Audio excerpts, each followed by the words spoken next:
Pizza!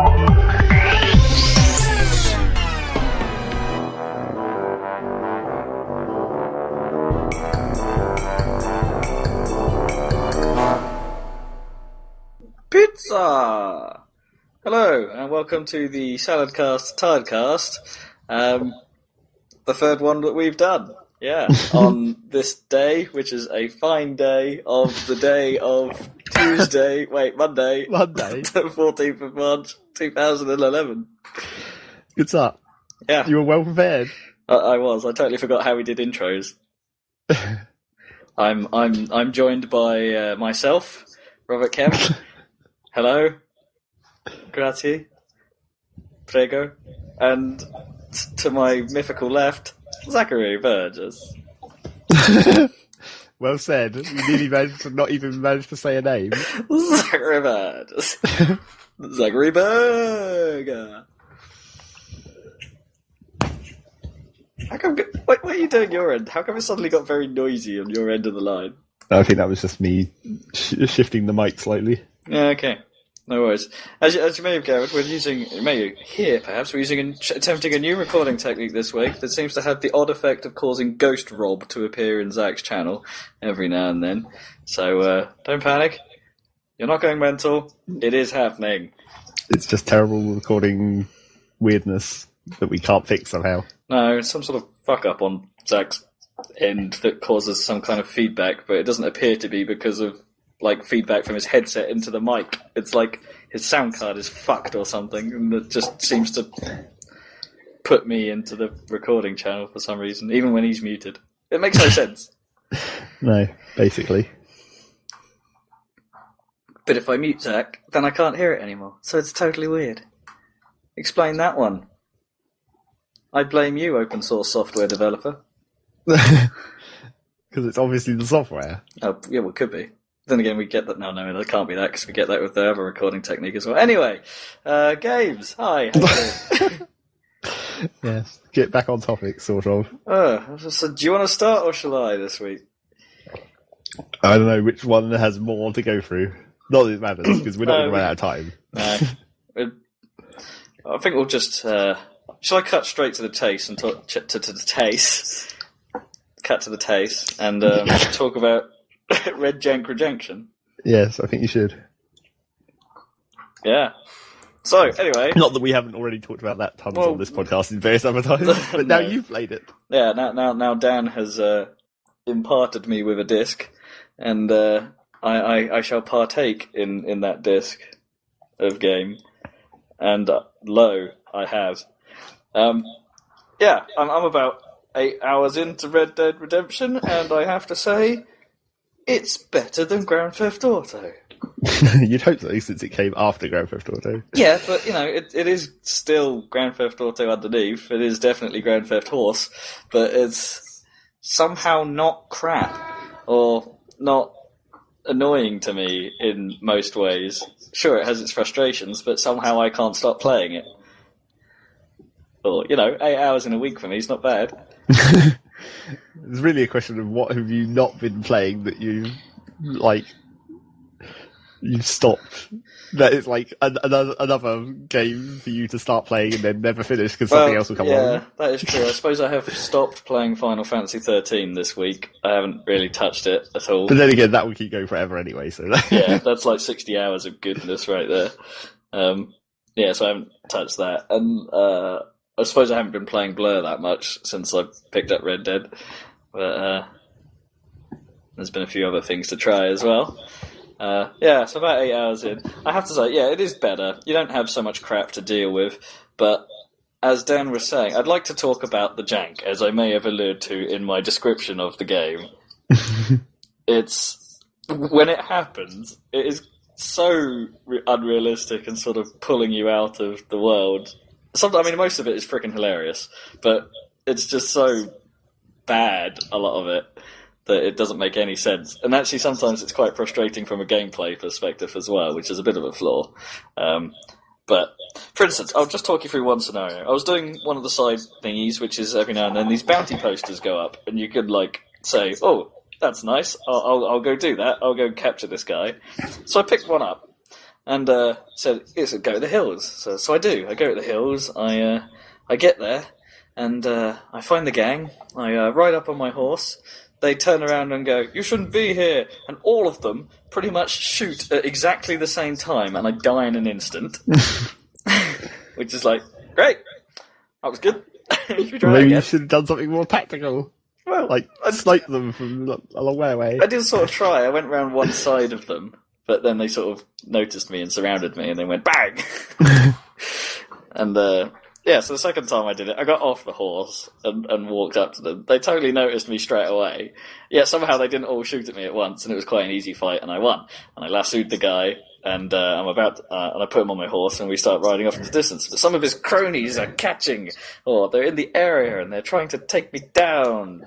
Yeah, and they come after me with their guns and shit. So I outgun them, obviously, because I'm such a badass.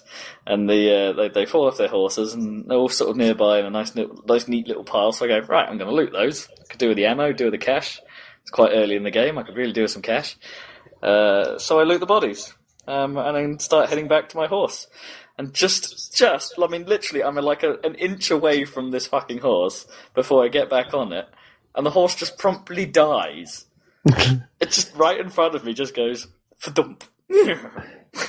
So it's like, right, what the fuck do I do now? So here I am, fucking halfway between the starting town, essentially, Armadillo, and the hills, having to walk it because the game has you can't call on your horse for a while after one dies system. So I'm having to just hump it with this guy on my soldier for frickin' ages back to town because you can't run very fast carrying someone. Which is both entertaining but quite annoying. So yeah, horses randomly die. And that kind of happened as well. Well, actually no, I know what happened here. The horse got a bit close to me while I was knifing wolves. It just decided to run across my view, and I stabbed it one. It just sort of died in front of me, and it's like, oh fuck. Knifing wolves doesn't seem like the best idea if your horse is still walking around. They just sort of step in front of you and die. There was one time where I was near a lake or a little pool or something, and I called my horse over towards me, and it comes running across the wilderness, only to jump straight in the lake and instantly die. So I walk over to the ledge just to have a look, and then something twitches out, and I suddenly slide down this, like, virtually flat plane, like, you know, it wasn't steep or anything. I just suddenly slide down the plane and fall in the water myself and die. It's like some sort of gravitational force in this lake pulling people in. Or maybe I just wanted to save the horse really badly and had no control. So. Well, it solved the problem of not having a horse by making you respawn instead. Yeah, it took me back to town quick enough. Hey. So that was pretty funny. Trying to think what else happened. Yeah, I had another situation of a horse just randomly dying on me. Oh yeah, that was it. It was this cutscene. You're the mission where you're working for the law and you're riding to a farm quite early on, and you're looking for traces of the bandits, and you see a campsite with a load of slaughtered people. So you get off your horse, you have a quick investigate, and the cutscene ends, and it says, "Get back on your horse and follow the marshal." So I tried to do that. My horse wasn't there. It had gone. So I called it over, and it was coming from like half the map away, it seems, because by the time it reached there, it said, "Failed. You did not follow the marshal." It's like, it's not my fucking fault. So did it move the horse, or did it move you? In Soviet Russia, I carry a horse. Train. Yep. Plenty of train. Plenty O train. Trainorama. It's, yeah. But it is good. There are some things about the general flow of the game that, you know, like those moments where it fucks up a mission that's not your fault, that are kind of bad. And sometimes the fact that you spawn at either your last campsite or the last place you live can be quite a distance away. But then again, most missions are checkpointed now. Make more nice. Campsites. Yeah, I know. I only discovered that when you were there. I didn't know what the fuck I was doing there. I was like, oh shit, I didn't mean to do that. Oh, a campsite. Oh, that's helpful. You just pushed random buttons and it happened to make a campsite, and then you were like, oh, I can save in the wilderness. This is a convenient feature. That's cool. Yeah, it makes buying property seem kind of pointless now. Well, presumably there's going to be other benefits to property. Maybe you can rent them out or some shit, but maybe you can store more crap in them or something. Well, although, is there actually any kind of limited inventory? No, can you just carry infinite shit in your coat? Yeah, basically, I've got at least 8 wolves worth of meat in my backpack, and at least 4 armadillo carapaces, and probably some horse skin, and like a bazillion bunnies, and. Do you maybe need are you maybe getting a house which has like some kind of, I don't know, tool bench or something so you can craft shit or something like that? I don't know, this would be where we'd call on Dan and say, seriously, what the fuck? Because it's like, why are you carrying all this crap around at the moment? Just in case. Yeah. You don't know what it's for yet. Well, no, I don't know if it's actually for anything other than selling it off. There are challenges to find certain things, but the challenges make you get them in addition to the ones you already have. So if you've already met the target for a challenge before you get it, that's no good. So there's no point, as far as I can tell, there's no real point for sort of like hoarding too much unless you're doing it for a challenge or a mission or something. There's been one mission come up so far where they've needed stuff that I've already got. Which was convenient. That's always the best. Right? It's like instantly finish the mission. Ding! Yeah. Points. So that was nice. But, yeah. I'm trying to think. Oh, yeah, that was it. There's a few sort of like game flow problems in that. Yeah, I think I might have already mentioned it to you the other day. But when you're doing like those little side events that Dan talked about before that happen as you're just wandering around, they do make the travel a little bit more interesting because travel is often quite long on horseback, and the world is pretty massive, so it can take quite a while to get places. So you need stuff to have to make it interesting. But the game's pretty harsh with how you handle those. Like there's one time. This woman on the side of the road goes, "Oh no, someone's stolen my wagon. You've got to help me, mister. Someone's stolen my train." Train wagon. And so you get on your horse, you follow the blue dot, you gun down the guy who stole the wagon, and it says get on the wagon and go give it back to the woman. But I'm like, oh, but there's a corpse to loot. Oh, so I loot the corpse. Oh, and there's a herb just there. I'll pick that up while I'm here. So the mission then, I did just those 2 things, and then the mission timed out. So I'm stuck with this wagon in the middle of nowhere, and the woman's disappeared when I drive it back there anyway. And it's like, great! Free wagon? Yeah, basically, free wagon. Although I prefer to have just a horse, to be honest. Yeah, significantly faster. It's another case of it like... is, actually, but... What, so you can theoretically get the wagons up to the same speed as your horse can go? That'd be pretty awesome. Yeah, I think so.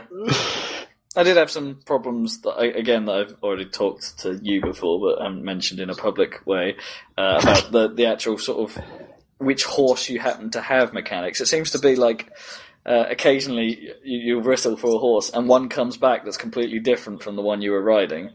On the odd occasion, like that mission. There's a mission early in the game where it teaches you how to break in horses, and you find a wild stallion, and you indeed you find a wild stallion, and you have to break it in, and it's kind of cool because it's weirdly yellow in color, and there's apparently a fine beast. So I ride it into town, I hitch it up, I save the game, I come back out, and it's a fucking brown horse. And it's like, well, this isn't my stallion. What the shit just happened? Unless someone got some paint on it. Unless I got rustled or something. So that was a bit cack. And I haven't seen any other non-boring horses for the rest of the game. You know, there's ones with white patches on them or dirty-looking horses, but there's no been cool ones I actually want to, like, break. But isn't the stats more important? I mean, it's linked to colour, surely, I imagine. Possibly. There are several breeds in the game, and there's an achievement and certain... some say that the deeds for certain horses say that there's a improved speed stat on some breeds. So there is a certain reason for getting them. I just haven't seen any interesting ones that look like a different breed. But then again, what do I know? I'm not a horse guy. They're probably all different breeds. Yeah, you probably just haven't noticed. No. Oh, that's a brown one. Oh, that's another brown one. That's a more brown one. Quite a lot of them around. There's a brown one with white bits. Oh, I've got a brown one with white bits at the moment. I don't know. I might have stolen that one. But it's kind of hard sometimes to tell what those side quests are about. Because, like, plenty of times where it's kind of cool in a way because the game tricks you on occasion. Like, someone will be out in the middle of nowhere and say, "Help, I'm stranded."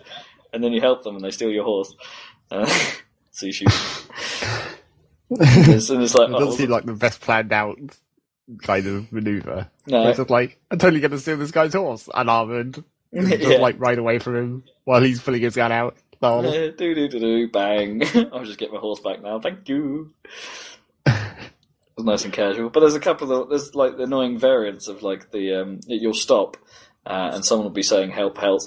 And you're not quite sure. So you get there and you're just riding around. There's a couple of blokes standing about and you're not quite sure who's the bad guy at that point until the criminal sort of goes, "I don't like you," and then they all shoot you. And I had one of those scenarios where they just went bang and I died immediately. And it's like, great. I had no fucking idea that was going to happen. That was the first time I'd come across one of those. And it's like, wonderful. And then there's the variant of it where you stop and they all turn on you, including the woman who's saying she's stranded or in danger and stuff. It's a proper hoodlum. I've been hoodwinked. And so you kill them all. Proper hoodlum. A proper hoodlum, yeah. Women hustlers. I don't think that's the correct word, really. No, I don't think so either. I think hustle was what I was going for. Yeah, that's more likely. Is there like a specialist word for a female hoodlum? We can call them woodlums or feedlums. Right. Feedlums. Femi-trouble. Wait, no, that sounds like something else. That does sound like a product. Yeah. But yeah, it's pretty cool. It's just kind of random at times. But are you actually going to continue on with it, or are you going to go back to the other games that you should be playing? I think I'm going to carry it on, partly because Dan will probably want it back, and partly because I'm about to go to Mexico. And you must see Mexico. Damn right. Even if it's just for the trumpets. Mexican accents. Igninga. And I'm yet to see a cougar man. That's never going to happen. Or a You're bird not going to man. get any awesome bugs like that. It happened to that one guy like several times on the YouTubes. Yeah, but I think he was like grinding for bugs, sort of. Grinding. Get run over by a train. Grinding. Yeah. I haven't been run over by a train yet, fortunately. There aren't many trains. Which is why getting run over by them would be weird. Well, yeah, I wonder what would happen. I wonder how much ragdolling would happen. Like, whooplat! Yeah, I wonder how far you can get punted. Then again, I suppose steam trains probably don't go very stacking random fast. shit on the train line. Steam trains probably don't go that fast, though. No. Yeah, no, that must happen. I'm sure Dan mentioned that happens, like the classic someone's tied up on the train track. Well, you could do that yourself, couldn't you, if you're a bastard? Yeah, like, just take one of the bounty people after you've tied them up and then just leave them there. You still get your half bounty for it. Yeah. Exactly. Although you might be there a long time. If the train doesn't come for it, you just sit there and go, I'll make a campsite. Just sit there and watch this guy die. That would take quite a while. The problem with that plan, if you were doing it for real and not in the game, is you could probably have a conversation and, you could quite like the guy by the end of it. But in real life, there's a lot more trains. True. Well, maybe there weren't. There are probably less trains in Frontier days. Well, okay, but probably in real life, you wouldn't go there until the train was coming. Yeah, but you might have got your bounty early. Might have taken less time than you anticipated. in actual fact, in real life, you just go and turn the bounty in. Because you're not a random punk. You just, like, randomly decides to kill some guy after you've already captured him for half the money. I mean, you do get those occasionally. You do get sort of those random events happening in town. Like quite. I think I've had about 3 horse stabbings just happen around town, and the problem is you're often nowhere near where it's happening. So by the time you get there, you just get there just in time to see the stabbing, and it's like, great, cheers for that. I came for the best bit.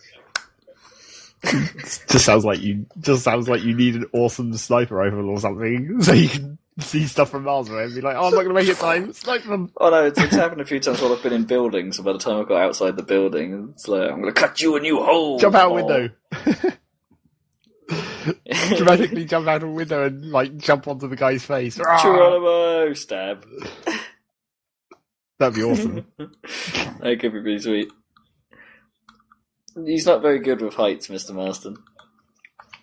No, although I I was quite happy the other day when I discovered that if you just hold X on the spot, you do a sort of little yay jump.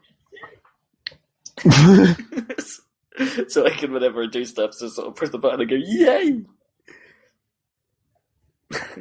Okay, it's quite satisfying.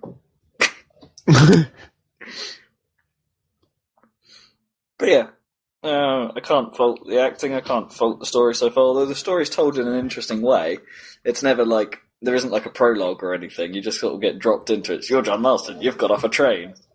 Go nuts. And then bits of the story get sort of, or bits of your backstory get eked out. Like he first hints that he has a family, and then he sort of doesn't ever outright say for quite some time that he needs to get them back somehow. He just says he has a family, and it's like, okay.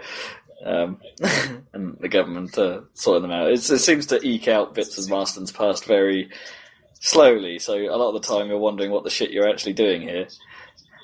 And other than killing armadillos.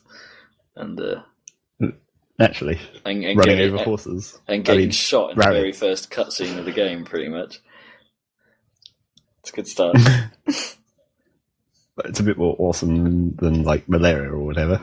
I think there's quite a lot of things that are considerably more awesome than malaria. That's what I meant as a start of game thing. Did something have a death by malaria at the start of a game? I can't remember what game it is. It's one of the like. It's not one of the Far Cry's, I don't think, but. I mean, it's obviously not Far Cry 1 because I remember the start of that. But it's that game that is in Africa, whichever game that is. Far Cry 2? First person shooter. Is that Far Cry 2? Yeah, the one that's nothing to do with Far Cry. Yeah, basically.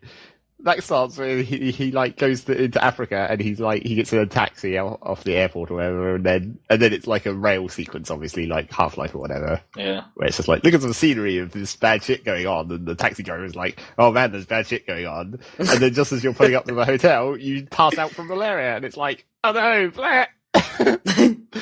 And then you wake up and the bad guy is like telling you to like leave now, you fool, and then you're like, all right, obviously I have to go and kill that guy then.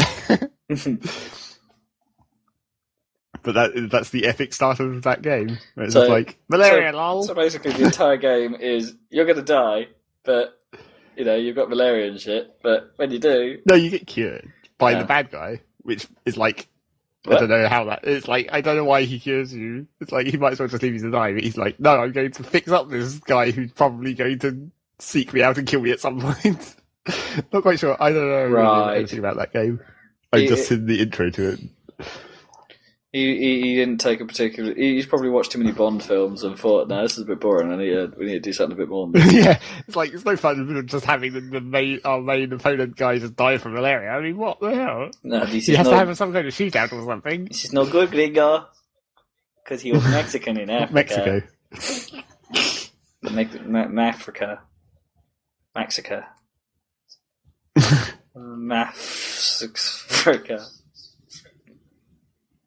Mexifica. Mexifica. Yeah, I think we've played that one out for a while. Strap it on. Couldn't resist, sorry. We don't need to steal anyone else's jokes. No. Or, actually, we do, but we shouldn't. Because we never come up with anything nearly as funny. We've got a plenty empty cabinet of jokes ourselves. It's just plenty empty. Plenty empty cabinet of jokes. Cabinet? What? Did you think I just said cabinet? Like with the in the middle? It's cabinet. No, it was just like... Cabinet. Cabinet. Why would you store your jokes in a cabinet? All the best ones you keep safe. Or maybe you need a joke safe. A vault of jokes. Okay. Type in the code. Or a cabinet. Or a cabinet, yeah. Well, how about a bureau? A bureau of jokes. A various joke bureau of fail. Yes, definitely. Ow! I can't stop playing with this rubber band. I totally just flicked myself in the lip. Smooth. That's some great audio as well. It's like... Yeah. Right, yeah. Okay. I'm not sure how much really I can talk more about Red Jank Rejection. It's pretty much everything I expected to be. You know, Dan wasn't wrong. Although, I will say one thing. I'm not yet convinced it was Game of the Year material. But you've only got the start or something. Well, I don't know, because it sounds like Mexico is the important bit, and it doesn't seem like it's been taking very long, really. Well, no, there's 3 areas of it, and I think I must have to come back to New Austin because there are bits of it I can't get to, or I think I can't get to. Haven't found a way to get to them. So I must have to come back to New Austin, but there's at least 2 more areas. One of them Mexico, one of them somewhere else in the US. So the story will pan out. I go to Mexico, then I go to this other place, or maybe come back to New Austin, then go to this other place, and there's the grand finale or something, I don't know. So I get the feeling I'll come back. It seems too eager to send me to Mexico. It doesn't feel like I've done much of the side quests here. There's still a bounty, and I've still got purple marks, and there's still this town up here I haven't been to yet, and there's still this entire other side of the river I haven't been to yet, and it's like, what? Oh, well, that'll be interesting. You're joining us in the middle of a... Oh, and Ian's back. Did you enjoy that small time of talking to yourself? Yeah, I did. I was about to explain to people what just happened, but Zach just DC'd from our newfangled talkie server thing, which I have a sneaking suspicion might really fuck up the playback or the recording. Yeah, it totally has. It's made like it's split out the audio, so I'll have to just be aware of that when I remix it. No. That's not too bad. But anyway, technical. As long as it carried on recording. Yeah, it's automatically started recording you again. Good. Sweet. Well, that's nice. It just means I have to be careful editing it so it's back in time. Yes. Inconvenient. The inner workings of the Saladcast. Apu. So, other than the website, which is good. Check it out. What next? That's the question. Yeah, well, what did you play any other shows? I did, but I'll hand my talkie gauntlet to you. Let's do an alternating thing. Kazam! Woo. We're going to get significantly shorter alternations after we've done the main things. Totally, yeah. And presumably we'll end up on a random ramble. You always hope a ramble. So. I've got to stop doing that. It's like merging words together. Most of them don't work. So I guess what I should talk about, well, I mean, the trouble is it's starting to get a bit ridiculous where I'm like maybe starting to play too much shit, trying to play too much shit at the same time. After the last time where it's like, I'm going to get Skies of Arcadia, yeah, because I, play that again, woo. How far have you got? Or have you given up already? Well, no, I haven't really given up, I just haven't played it. That's the problem. but I've got I've just got the proper ship thing where you can crew it and everything. Yay. And then I went round and picked up some of the crew and all that. So it's sort of getting towards the interesting bits, I guess. More boat battles. Flying around all over the place, getting your secret base. A secret base. Yeah, so that's sort of Skies of Arcadia again. As I said, I haven't played that very much because, well, I've still been playing Worm, that's the one constant thing, but that's like, there's nothing to talk about it, because you can only cover that so much, whereas like, grind, build some shit, and then grind. It's funny, it's like Minecraft, only really, really less interesting. it's like Minecraft, only like, more realistic, but less sort of game. I'm still not entirely sure why you're doing it, to be fair. Because I'm pro-grind, man. Pro-grind! Always. Which maybe leads into the next thing. Is it a skating thing that game? I should actually talk about. Is it pro-grind? No pro-grind. Tony Hawk's pro-grind skating. But that's like kind of what once you started getting the Tony Hawks with like career modes and stuff. Literal grind, lol. Yeah. Grind for your grind. Or grind your grind skill. Grind squared. I guess that you technically even did that back in the early days of Tony Hawk's like 3 or whatever when you were putting in stat points. I'm grinding for grind. That's true. My grind balance isn't grinded enough. Yeah, so what I've also I've got plenty of grind. Grinded up grind. That shouldn't be funny. Moving on. And yes, it is. That's not funny. Yeah, It's not. So I mean, if you think about like what I've actually been playing recently, it has been a bit of a ridiculous way. I've just been playing games that are ridiculously long and take forever and quite grindy because it was like there was Golden Sun, an RPG, quite epic. So obviously, did you finish that? Although, yeah. Was it good? I think I mentioned that. Oh, did you? Okay. I think we talked about it. Okay. I must have not been there. I think you probably were, but you probably weren't paying attention. That too. But I played that through, and that's like an RPG. But although, to be honest, Golden Sun isn't very much grind. You don't have to, like, grind levels. No, you don't have to hang It's actually balanced. You've never had to, like, hang about in an area and just sit there going, I need my levels. If you just go and do the game and do what you're meant to do, you can still get through it quite easily. Except for the first game, where I got to the end boss far too fast. Well, you say that, but I don't... I couldn't beat it. That may have just been an unfortunate combination of something, of stats or something. Combination of something. That's deep, man. I can't really tell because I didn't see you doing it. But not many people do. I have the curtains closed. Lols. Zigga. So I played Golden Sun, and then there was Worm, and then there was Skies of Arcadia, which is obviously another RPG of ridiculous. That's maybe a bit more. That's pretty epic length, isn't it? Skies of Arcadia, actually, isn't it? It's quite. Yeah, definitely pushing long. The 60. Well, if you sort of go for more of a completed run, I think it's probably only 40 to 50 for the actual story. I suppose that is. When you're talking RPGs, especially JRPGs, that is kind of an only, actually. But it does turn. It's like when it's doing the story stuff, it's like. It's moving pretty well or whatever, but then when it puts you on the world map and it's just like you have to fly somewhere, that's when it gets a bit grindy because it's like you just get in random fights so frequently. They are bloody common, aren't they? In that it's like I can travel. I've got this big ass boat, but I can only travel a meter at a time.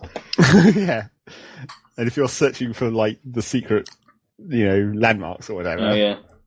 We're just trying to fly around and find those. It's like, oh god, you just have to sort of be able to you actually have to be an awesome treasure hunter and inherently know where they're going to be, so you don't have to waste any time looking for them. On the plus side, I suppose if you are spending time looking for them, then the grind must pay off. Well, I don't know how the level balance, because this is not one of those things where it's like, if it's an RPG and it's doing it right, you don't even notice really if you're I mean, you become over-leveled for the enemies, but then it rebalances the story parts and all that. Oh, I see. So there's always a challenge. Because I don't actually know how it works in Skies of Arcadia. It's like, that's one of the elements of various RPGs that is like, sometimes it's hidden and sometimes it's fairly obvious. Like, yeah, it's just like it's completely known in the early Final Fantasies that you can over-level quite drastically, and the bosses never change. In like, if you go and read up like, game facts or whatever about like some of the mid Final Fantasies like 9, where it's like you can do the entire game by staying at level 1 and the enemies scaled to that level the whole way through. It's kind of weird. How would you not level up? I don't know. It's some ridiculous. It's like a weird ridiculous challenge or something. Like the level 1 secret final boss run, because there's the secret ridiculous boss that you get through by like doing the ridiculous Chocobo air garden and shit. Oh yeah. There's that secret final boss. Apparently that's actually easier if you can get there at level 1. So it's like do it on level 1, where you basically have to like never fight any random enemies, only ever fight the things that it forces you to fight. And like during those fights you have to like have almost everyone on your team dead or something, and you have to make super high use of items for like not ever using any magic or anything. I don't know, it sounds ridiculous, but you can get there on like a super low level and then have the hardcore version. I was about to say, because you surely have to do some elements of the story to get to the Chocobo, to get the Chocobo leveled up, which presumably, to be able to access certain parts of the map, so you could then actually get to the air garden. But it's all about being like only fighting exactly as little stuff as possible, which is totally nuts. Sounds really impossible. Yeah, but that's the kind of ridiculous shit that you get into with like RPGs change like level balancings. I suppose you could do that in FF13 quite easily because it's a manual leveling system. Yeah, I guess if you just ran past all the fights, it's like, I wonder what would happen. Well, you might be able to run past quite a few of them, yeah. That'd be interesting. I'm not going to do it, but... No, it would take ages as well, obviously. It's going to take long enough to get through it once. At least they have a cutscene skip button. That'll help. That'd be a very weird game if you never saw any of the cutscenes. So like, corridor. It would just be you running for several hours. Yeah. And then, so Skies of Arcadia is like, I finally got the item that reduces the amount of random encounters you get. And I was like, oh fuck yes! Now I can fly around a bit easier. Have to remember to de-equip it when you're actually like progressing the story, because it's like, okay, now you actually need to make sure you're getting to some levels. Yeah, that was actually pretty ridiculous. I remember in FF8 they actually had an item you could get towards the end of the game that stopped all random encounters. Except in areas you hadn't cleared. It's pretty useful. Yeah, for flying around. Yeah. Well, you didn't get fights while flying around, but if you're just traversing the world map or on foot for some reason. Yeah. Because by that point you had like a car or something. Yeah, something. But then after Skies of Arcadia, then I foolishly decided to get some new Pokemon going. Woo. Oh, yeah. Because it was actually sort of cheap, relatively speaking. How cheap is sort of cheap? Because it's only just come out, hasn't it? Yeah, in like European territories or whatever. And not that long ago in America, I guess. It was only 25 quid. Woo! Which was cheaper than Golden Sun, I think. That isn't too bad, but I still think that's steep for a DS game. Maybe it's just me, but I don't think it's never going to get any cheaper than that. That's like I'd want them to come in. I'd want like new handheld games to be 20 quid on launch. That's way too cheap. They're actually not that small games or whatever. I know, but it's like still like 25 odd quid for Sonic Colors DS. It's like.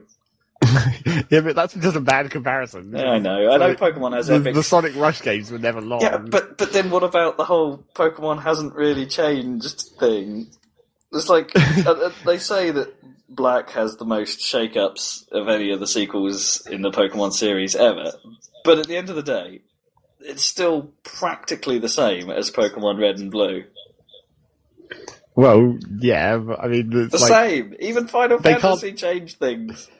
not that. Well, if you're going to compare it to Final Fantasy, it's like you have to compare it to like the first bunch of Final Fantasy, and those were all quite the same. I suppose. It's like if you're going up to Final Fantasy VI. I guess. So, hang on, so how many Pokemon games have there been? When can we expect the big shake-up of 7? Actually, I think this one must be the 7th generation now. I think.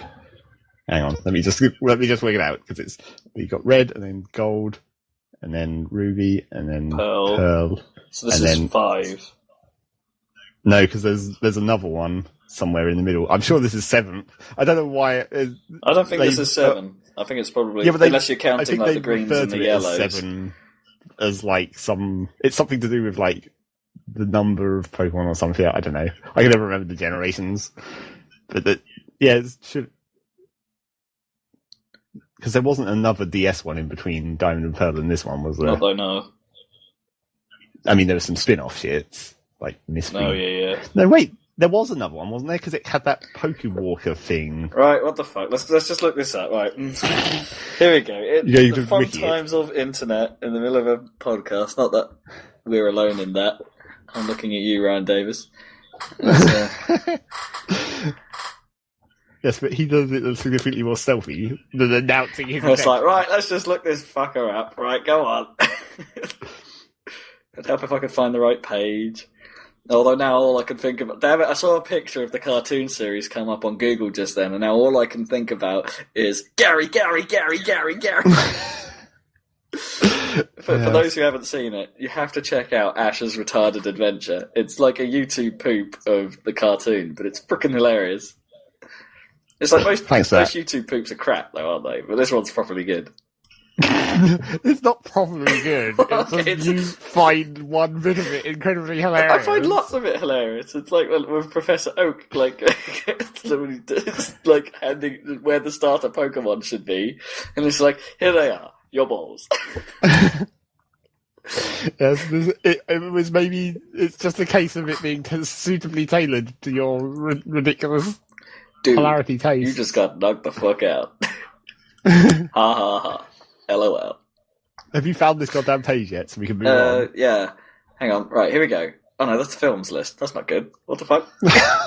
What are you doing? Shall I just be searching for this as well? Probably. I think you might be wiki challenge. You might be considerably less retarded than I am at this. Right, here we go. Right, let's read this through. First generation was red and blue. Then there was the Pokemon Special Edition Yellow. Yeah. What? Does that count as a separate generation? Or I don't know. I'm just trying to read through what this count says. Well, this list only goes up to 5, so I guess this must be 5. Hang on. Yeah, because we never. Maybe blue might have been considered second generation because the original copies were red and green in Japan. So maybe blue. Well, no, I don't think that counts as. I don't think that counts as a generation. Okay. Right. Second generation is gold and silver. Why are you just going to read all this? Yeah. Second generation is gold and silver. Ruby and Sapphire, Diamond and Pearl, and then black and white. So it's 5th. So it is only 5. Yeah. Told you. I win. No, I don't think that's strictly true. I think there's something to do with like spin-off games also count.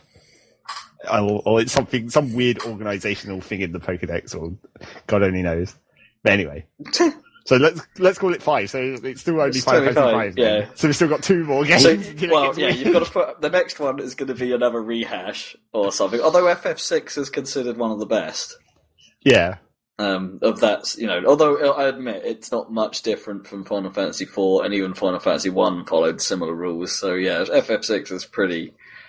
Still the same, but so yeah. As soon as 7 happens, well, as soon as 7 happens, it will move on from being sprites, and everything will be actually rendered in 3D. Yeah, and things will actually animate rather than just standing there. Well, they animate in black and white. They move a bit now, but they don't actually attack. Rather than they just jiggle on the spot a bit, and they still faint by falling through the floor. But if you really think about that, it's still going to be ridiculous if they ever want to. Because you just imagine the whole idea of like the scale and the size difference between Pokemon or whatever, it's not really represented by any of the sprites that they've ever had, of course. Yeah, I know. You can't have something bite something else, because that would have to be a very specific animation for that exact pairing. I guess. Well, no, they could just do what, old 3D RPGs do, and they just sort of walk up and slash in the general vicinity. Yeah, but that doesn't work when you're not holding a sword or something, when it's like your mouth that has to be biting someone. Well, no, it's sort of, when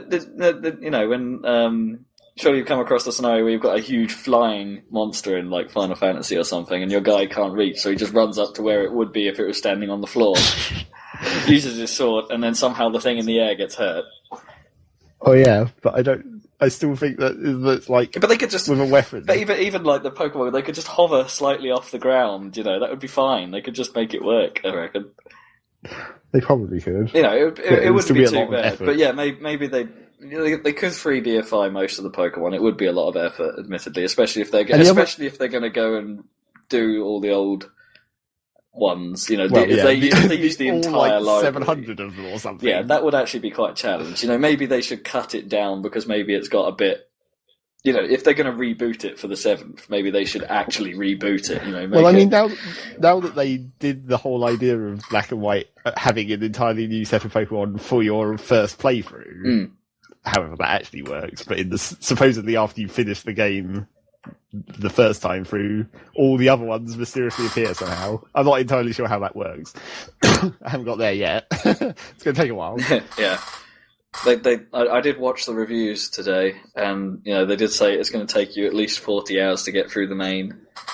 It doesn't seem like it so far, because the world seems really tiny from what I've seen so far. It's like you go from like your starter town or whatever, and thankfully now that it's a new like continent or whatever, the Pokemon World equivalent of America instead of being another one of the Japanese islands. Right. They've decided to reset the route numbering system. So when the names are all so weird. Well, yeah. Pig. So it's like you start in your starter town and you go out onto Route 1. Right. It's no longer like Route 170 like it was getting up to. But so they've reset the numbering on the route. But it seems like the world is so tiny because it's like you walk out of your starting town onto Route 1, then you walk through like one patch of grass, and then you're on to the next town. And it's like, wait, what? What happened to this road? Maybe they just decided that the roads were too long, but then it makes the world seem really tiny. Which is kind of a strange choice. I don't know, maybe they'll get longer. Do you think that maybe... I mean, you're probably the exception because you've played pretty much all of them. But do you think, like, Pokemon fans are getting bored of this shit now? Well, they're still trying to, like, still vaguely trying to invent new ideas whilst still keeping the exact same mechanics that they've had forever, basically. With their whole idea of, like, in Diamond and Pearl, they put in team battles. And now, even further on the team battle theme, which is sort of as far as I can tell, that seems to be what the theme of this game is about. Because you know how, like, in the old Pokemons, you'd go to, like, the professor guy, whatever tree he was named after this time. You talk to him, and then he'd like pick one of these starting Pokemon. Yeah, no, I think Birch was in Gold and Silver. No, right, okay, so what we got now? Let's think. Elm. If we had Elm. Yeah, he was in there. Yeah. Pineapple. Okay, I don't think there was any pineapple. Palm. Maybe Professor Palm with his reggae hair. Oh man, that would totally be awesome if there was a Pokemon that was set on, like, Jamaica or something. Although, weirdly, that's sort of like... Who was that really fucked up one from the first series that looked a bit like a woman with giant lips? What, Jinx? Jinx. Yeah, for some reason she looks a bit like Rasta. Man, you are so racist. Not because she's got, like, the minstrel outfit going on. It's just something about the way she holds herself, you know. And the fact that it's probably the most... No, actually, no. I'm not going down that road. That would start sounding racist. I'm not racist. Right, so, yeah, you go to Professor Treeman, and he's like, pick one of these free Pokemon, and then you take one. And then your rival comes in, and he's like, I'm going to take the opposite element, obviously, so we can have a fight, or whatever. That's always what happens. And it's like your rival who is like the one other person who lives in this town apart from you, basically. Yeah. So then you like go off and then at various stages you fight them along the way. That's how it used to work. But now in this new one, in the American continent, apparently everyone is more friendly because you start out, you pick your one out of the free starter thing, and then your two friends come and take the other two. And then of course, them. That doesn't mean that you're not going to constantly fight them all the time as you travel through the world, but they're friends this time, so it's okay. Okay, so you're not actually rivals. It's just like, how are you doing? Oh, that's great. That's so like, how good. you doing? How are your Pokemon doing? Let's test it out. Fight.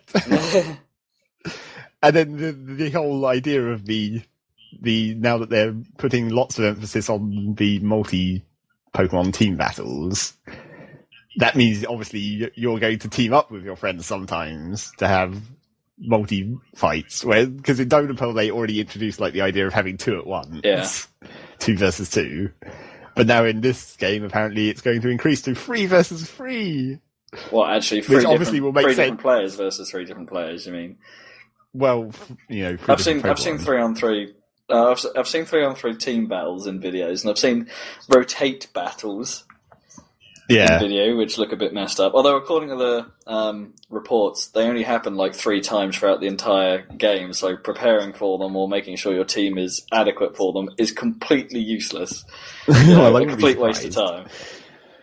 But I mean, obviously, the idea is like your 2 friends and you. So you're going to only have control over one of them, and then there will be your friends, you know. That it makes sense that there's 3 of you, basically.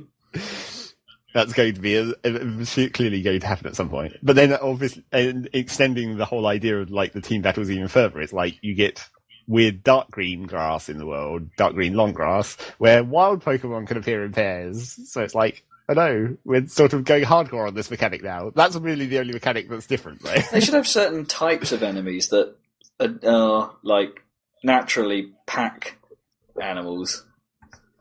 You know, like you should be able to get wolfed. Well, I mean, some wild Pokemon will have the like teamwork moves or whatever. Hello. As it seems like quite early on in the game, in fact, you can easily get like 2 or 3 Pokemon that naturally develop team moves, which I guess sort of makes sense for this. The whole idea of team battles turning up a lot more. It's going to be weird. But yeah, that seems to be the main new mechanic. Everything else is fairly standard so far. And of course the other hilarious thing of all new Pokemon, but look how similar they are to ones we've already had. Yeah. They've got to be running out of ideas now. Well, I guess the idea of making like totally new set for this game sort of meant they could reuse the old ideas again, but just make them slightly different, because you won't have the old ones existing to compare them with until after you finish the game. So it's like, it's okay to have things that are basically exact copies of things that we've already done. Yeah, I know what you mean. It's like they have to keep the balance the same, is the thing, so they just have minor variants on the existing ones. And they're made obvious as well, like you said, like with Woobat. Yeah, some of them are a bit obvious. Where it's like first game you walk into, it's like, what's the replacement for Zubat? It's Woobat. A woolly bat. That maybe is a little too ridiculous. And I'm not. It's like we changed one letter and spelled it slightly differently. Woo! And then you get like the circular rock Pokemon thing instead of a Geodude, and you get. I guess you could consider the. Like electrified zebra thing is basically the equivalent of the fire horse that that you'd get. It's just like, wow, these are looking kind of the same. And the tadpole Pokemon, like how you had the Poliwag. Yeah, that one. Poliwag. Although the new one looks significantly stupider. It's pretty cool as it sits on its little Peridium going, ha ha ha ha. It's so happy. Sort of. He's so happy. I wonder what that'll evolve into. Will it go the weird, like, Poliwhirl, Poliwrath way, where it just sort of gets beat? Yeah. It doesn't really change from being a tadpole thing, it just gets beat. It's like a tadpole that's pumped iron. But then, I mean, there was one of the other generations versions of that actually evolved into a frog thing. Actually, I think that was a special evolution of that same tree. It's like if you gave it some weird rock or whatever, and the mid stage it evolved into a frog instead of just getting beef. So yeah, lots of similar looking Pokemon that fill the same roles, basically. Please tell me it was called Beefit. Why did you think it would be called? Because it's like beef and ribbit, it's a Beefit. If anything's going to be called beef, it must be some kind of cow. Or a ribby. Actually. Oh no, wait, a ribbeef could be a cow as well, beef and ribs. We're in America, so that would make more sense. Yeah, I'm sure there will be a cow Pokemon, probably. Ribby. They had, I guess they had one cow in Generation 1, and then one cow in Generation 2 or 3. You have to call it Moomon.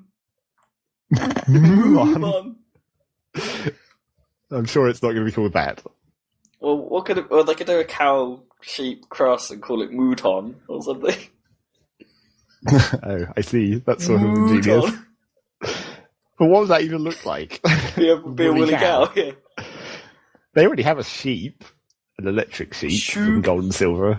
Oh yeah, I remember the electric sheep. Yeah, so... Do electric sheep dream of androids is the question. Probably. Oh yeah, that's actually an interesting question though, because as I was talking to you about, the weird new features that seem to be in black and white. Yeah. There's lots of weird online connectivity options where, and one of them more ridiculous sounding ones that I haven't really been able to fiddle with because I'll tell you why in a minute, but it's one of the more ridiculous sounding ones because I was reading the manual to see what was new, and it's you get a Pokemon in your computer box, and then you tell it to go to sleep, and then it somehow starts a dream, and then you can go into the Pokemon dream world via uploading your save to the internet, and then you walk around in someone else's Pokemon dream world, and you can do some kind of mini game or something to collect more items and Pokemon, and then in the real world there's a special place you go to, and then somehow the stuff from the dream comes into the real world, and it's what the shit is all this about? And I have it sounds like a pretty ridiculous system because it's obviously trading some kind of metadata from other people's save files to create a world for you to I know wander around in, I guess. But the trouble with it is that I tried to connect to it, and it's I eventually got my DS to connect to the router, which was the first problem, because DSs being ancient hardware are severely incompatible with most routers. Yeah, they're probably the DSIs are probably a bit better, to be honest. But yeah, the original DS Fat don't support anything past web keys.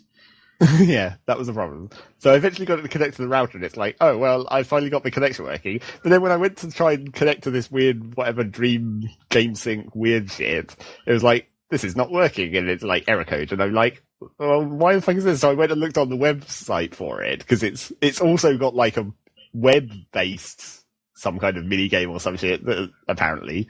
Apart from that, all the stuff doesn't actually exist yet.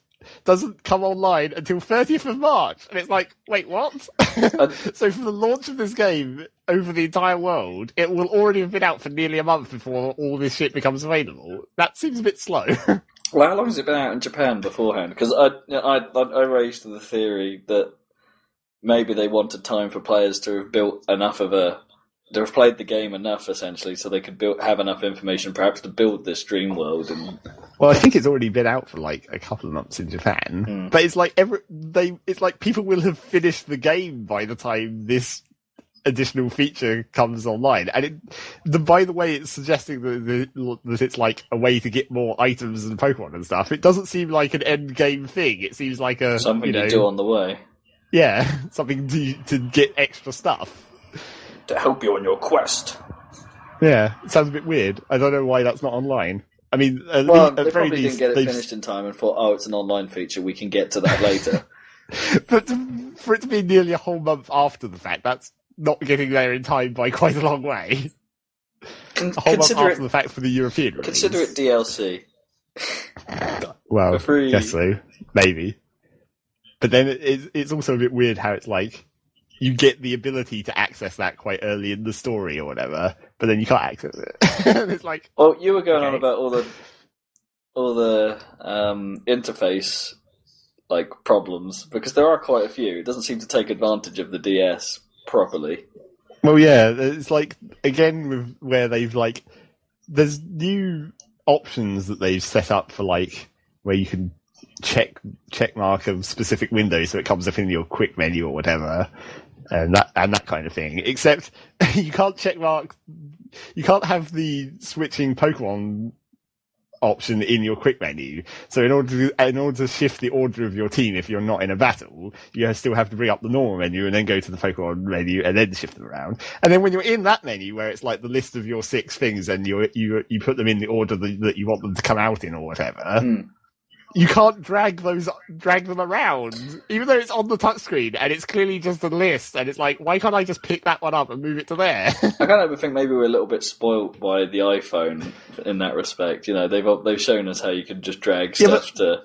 But the trouble with that theory is that you still can drag things in other situations that are sort of similar. Like, if you're in your storage PC where you store all your extra Pokemon or whatever, you can pick their icons up and drag them around in the boxes and, like, drag them into your team and drag ones from your team into the box. It's like, that works. And those icons are really tiny compared to the huge boxes that are on the 6 team. Yeah, okay, that is pretty crap, actually. If they've already got a drag interface and they just haven't used it. You know, it would have made sense if they... Well, I'd say it would have made sense. It would have been sort of... There might have been... You could have thought there was perhaps some underlying reason why they sort of didn't do it originally, if the entire menu was driven, like, without it. But because it exists elsewhere, it seems a strange omission to the menu you're probably visiting most often. In fact, even more so than the PC boxes, you can reorder the order that your moves appear in your like move selection in battles. You can reorder that list using dragging, and that's like the next subscreen down from the ordering your team. It's like, why did you fail so badly at interface? And then the whole like online connection Dreamworld whatever, that's like you get a special thing in the story, and it's like you turn this on, and it also does various other like to other people in your vicinity. It does like local wireless communication and that kind of shit, which is never going to happen in Europe, obviously. No. When are you ever going to be anywhere near anyone? We're not quite so densely populated with Pokemon as Japan. No. So I mean, it's a neat idea for there. Don't get me wrong. It's never going to get almost any use. But you get this thing. You sort of wish that would happen. That kind of scenario where everyone on the train has some kind of device, and the cats are knocking pens off tables, and you know. But you get this tool thing that lets you have the ability to do that or whatever. But that takes up the entire bottom screen. And obviously at the moment, because obviously I'm in Europe, so I'm not near anyone, and the online thing doesn't exist yet. So the entire bottom screen is just completely useless. Yeah, it's a total waste. It's the fact that you can't turn it off that annoys me most. That you can't have more useful. So it's not active. Yeah, but then it's a completely blank screen. Yeah, it's like why can I not customize? Because I mean, even in Diamond and Pearl, the bottom screen had lots of information, and you could like switch through different pages and stuff, and like notebooks and counters and things you could push on the bottom screen all the time. It was like your watch or something, your super awesome watch that had it, and then through the game you'd like pick up new watch features where you could be like, oh, what's in my daycare center or whatever, and you can see actual useful information and like touchscreen activities even while you were... So basically what you're saying is it was actually alright, and they've broken it. Yeah, they made it worse again. No, there's no excuse for that. It's pretty fail. Of course, is this a case of the odd sequels being the crap ones? It could be, but I think maybe with the exception of 7 when it comes. Yeah, theoretically. And maybe there is like one possible way that might be excused is that if they sort of made that stuff not actually necessary. Because, I mean, like, what I used the bottom screen for in, like, Diamond and Pearl was, like, you have, like, it keeps track of what's in the daycare center, so you can see when your Pokemon have laid an egg, so you know when to go and pick that up. And then there's, like, notepad for, like, notes, and then counters for keeping track of, like, how far you've walked and stuff. That was sort of useful information, but only if you got into the sort of hardcore grindy aspect of the Pokemon games. Sorry, if you can hear... You got to deal with your cat. Yeah, I have got to deal with my cat. She knocked the pen off the table and is now consisting to kick it around the wooden floor, which makes scrapey scrape noises. We dealt with your cat. Shut it, Minimo. Shut it. Yeah, she looks sorry. Okay, good. So I use some of the information on the bottom screen in Diamond and Pearl for various sort of semi-hardcore aspects of Pokemon once you get into the ridiculous grinding and breeding and all that kind of shit. But it's like, theoretically, if they've sort of got rid of that in black and white, it might not actually be necessary to have all this extra information any longer. But that doesn't excuse them not being able to drag stuff around. Or just having something like, just have the menu there all the time. Or have map, something on the bottom screen. How useful would a map be? Well, not that useful, really? Considering the world seems tiny. Yeah, maybe. And it's not a very complicated... It doesn't look like a very complicated map in total either. It's like the routes, and it forms a sort of hexagon, and then there's the little offshoot which leads to your starter town. It's like, okay, this doesn't look very complicated. There's lots of... It's sort of less... It seems like there's going to be less, like, roads between cities, and more, like, little sub-areas, like little caves and forests and stuff. Okay. Which is sort of maybe why it also seems smaller. You're not spending a long time travelling from one place to the other. It's all places. Sub-quests. Yeah. Although it also seems like it's all very gated so far, obviously. Where it's like, you can't go this way until you've done this. Go to this other place that's in the other direction. Yeah. But that's typical, I guess. Yeah, it's just natural progression to keep you going to the right areas in the right order, rather than you skipping to the end. But it should be possible to do that. That's the kind of... Or it's like, there should be actual sub-quests, Don't force you to go to every place. Make some of it optional. I mean, I have seen a couple of places where it's like, oh, I'm going to have to come back here because I don't have the ability to go down that last passageway or whatever yet. Backtracking. I guess that's also typical. Yeah, that is quite typical. I mean, it's I'm never quite sure whether backtracking is like a hated element or if it's deservedly hated, if you know what I mean. Because sometimes... Well, it depends how it's executed. Because sometimes it works really well. Well, because it's like, from what I've seen of this new Pokemon game so far, it's like, obviously the main mitigating factor for Pokemon, even in the early games, was the whole idea that you could get that ability, the fly ability, where you could just go to any town you've already visited instantly. So that let you backtrack really quite easily, apart from, if you'd seen something that was deep in a cave and you couldn't do it yet, it was like, oh no, I'm going to have to grind my way through a million shitty Zubats and Geodudes to get back there. But most of the time you can just fly to somewhere and be like, okay, it was just over here. And that seems to still be the case, where it's like, I've already seen a couple of things, it's like, oh, I can just fly to that town once I get the ability. Provided it returns. Well, of course it's going to return. They're not going to get rid of that kind of shit. It's kind of important. Flying and, I don't know, cutting trees. Yeah. Cut that shit, yeah. And that's the other weird thing. Now all of the it used to be only the special abilities, but now all of the abilities that you can learn, all of the moves that you can learn through the machines that teach Pokemon moves, those are all infinitely reusable. Woo! No longer one use. So now you can maybe actually be tactical about teaching your Pokemon weird moves. So you can have an entire team of cuts. Yeah, basically. Dirty cuts. So, I don't know. I'm going to have to play that more, I guess. Haven't got very far. At least the online trading system is still working, which was possibly the best thing that happened when with the whole DS's online aspect. Yeah. No longer do you have to have someone in the same room as you. However, it does mean you can sort of perhaps break what made... I mean, is it sort of game breaking in some aspects because of the... I mean, I know trading was always an important part, but the fact that you can do it now so early and because there's so many people playing it, things are quite easy to get hold of. Not really, because it's still very that's gated as well. Because it was always the system, even from the first Pokemon, where the number of gym badges you have determines what level of traded Pokemon will actually accept your commands.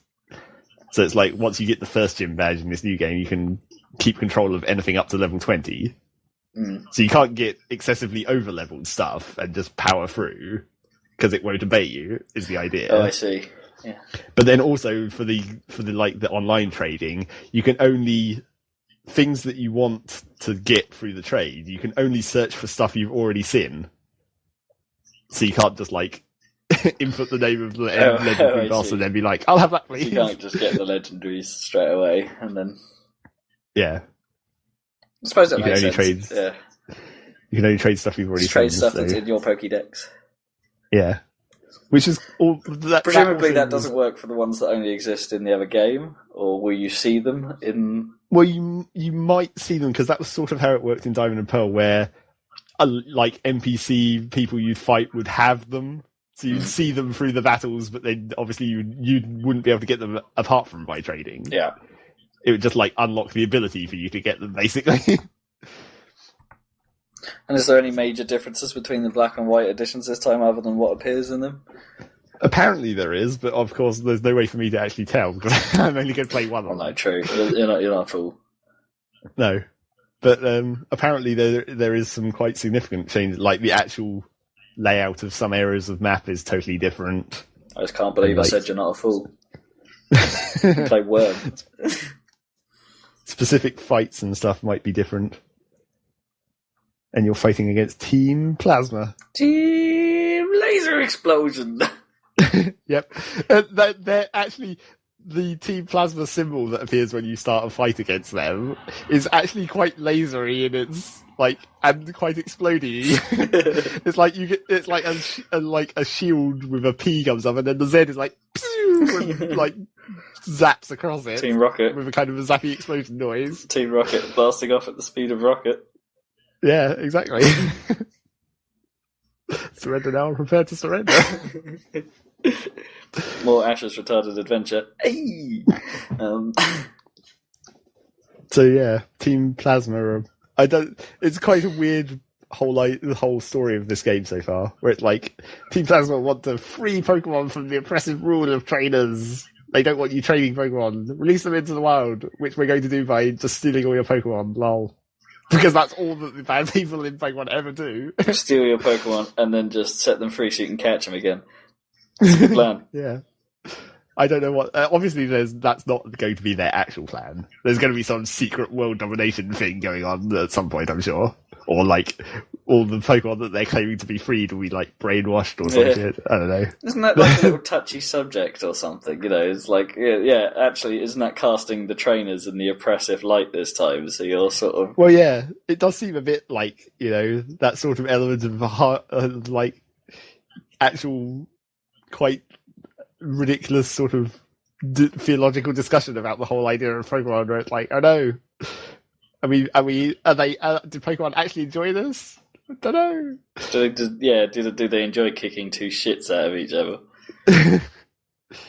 So that may turn out to be slightly interesting. If Pokemon ran wild, would they just eat everyone, or something? Or would they just have an enormous bloody fight and actually kill each other out because of the trainer? Because the ecology of trainers means that they can actually be protected and survive. Well, it's like that's the whole sort of problem with the Pokemon universe, isn't it? It's just like, how did humans evolve if all these Pokemon are just running around beating the shit out of each other all the time? Yeah. That must be one hella dangerous environment. I mean, if all these Pokemon have the will to fight each other, they must be pretty violent things in general. Yeah, it's like everything must just get constantly buggered up by like, it's just like, and if you just imagine like, oh shit, rhinos, civilization or whatever, where it's just like, here's a house, and then it's like a whole shit ton of bird Pokemon come out of there and just murder it, just destroy it, just natural disasters that are just caused by animals all the time. No, it's a bird storm. Because they're so ridiculously powerful as well, is the other whole problem with Pokemon. And that's sort of shown in the game right at the start, where it's like, you get your starter Pokemon, and it's at level, like, 2 or whatever, and your friends are like, let's have a fight in your bedroom, and your whole bedroom just gets totally trashed, and it's like, holy shit, Pokemon are quite powerful, aren't they? It's like, wait, what? Well, how does this world survive? Yeah, like when you fight in the grass, don't all the trees around you just sort of fall over? Yeah, Or how is there any grass to fight in? Yeah, exactly. With all like gust attacks and shit blowing everything around all the time, tornadoes, Yeah. giant random tsunami waterfalls coming out of nowhere, surf attack. Yeah, digging Pokemon. That can't be good for foundations. Making all kinds of ridiculous holes all over the place. Totally fucked up. I wouldn't want to live in the rock. I think at the least, my least favourite place to live would probably be the Rock Town. What, with like Jesus rolling down the mountain all the time? Yeah, it's like, oh fuck, it's an avalanche of Geodudes. It's an avalanche with fists.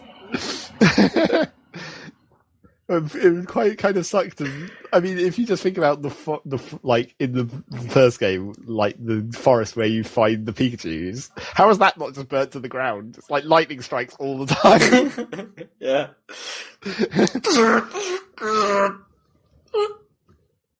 So yeah, Pokemon is still ridiculous if you think about it, and exactly the same if you don't think about it. It's always ridiculous. We'll see how that progresses. Is there a plankton Pokemon yet? Don't know. I don't think Pokemon get microscopic. Has there been a budgie? Maybe. There's too many birds to remember. Paracrat. There's definitely been parrots. I guess there was that thing that's sort of like a budgie. It was like it's a singing Pokemon where its tail is like shaped like a note or whatever. I don't know. Parakeet. That sort of budgie-esque. Yeah. So yeah, enough Pokemon. I think I rambled on about that for ages, and I haven't even played it that much. That's because you probably talked about it more than you played it. Yep. Well, no. Really. I think I've maybe played like 6 hours or whatever. Okay, not bad. Not bad. Thank you. And that's only like 3 towns. I haven't even done the second gym yet. So, and there's like 8 of them. So it's like, let's do the same maths as I did for Skies of Arcadia. Yeah. Actually, fighting town must be pretty bad. Because, it's not like you get many natural disasters, you just get beaten up a lot. Yeah, all the fighting Pokemon in the wild, just walking around beating people up. With their naturally forming gloves. Yeah, exactly. There's some awesomely specific evolution. I can't pick up stuff to eat, but I can punch it the shit out. I wonder how many of the Pokemon would actually, physically be able to survive, just in the wild, but even without being able to beat each other up. Yeah. I mean, Woobat, just thinking about Woobat, the fact that it has, its wings are quite small for its bulk of wool. And the wool presumably doesn't weigh much. Oh no, and it could just be like a chinchilla-type disguise. Poof. Yeah, but it's its legs are in there somewhere, maybe. Presumably, assuming it has legs. Just roll about and what does it eat? How can it attack? It was just... Presumably it eats the same kind of thing that normal bats eat, like moths or whatever, flying around. I'm still a bit annoyed they don't make the Pokemon say their names like in the cartoon, in the game. Yes, you're still annoyed by how they still use the ancient old shitty quality sound effects. Well, we don't know that. Maybe they've updated it for the new ones. It. Yeah, that is pretty crap. They should redo the entire sound set because all pretty. The new ones don't sound too bad in places, although the monkeys do sound like someone scratching. Yes, fresh. But it would be it would be kind of really annoying if they actually said words instead of sounds. Pig. Tell me you don't want to hear that said as you start a fight. That would be kind of awesome. Some of them would be funny. Pyro Swine. I still want to see Pyro Swine. Yeah, I hope that exists. Well, it's what you have to do is try and find the ridiculous archive of the millions upon millions of episodes of the Pokemon cartoon and find the one that has Pyro Swine in it. Because then it will have to say it. Pyro, Swine. I think last time I caught a glimpse of the total number of episodes, it's 900 and something. Christ. But the thing about that is that is definitely more than there are actual Pokemon. So it's not even a new Pokemon every episode any longer. They probably had to do Dragon Ball Z style some fights, maybe when. Well, I mean, obviously there was some epic drama where it's like cut the end of the episode in the middle of a fight because it's like, oh no, you're about to fail. What's going to happen next time where you make your dramatic comeback? Those Who's That Pokemons must get repeated then, that means. Yeah, definitely. Who's that Pokemon? Unless they stop doing those, I don't know. Arnold.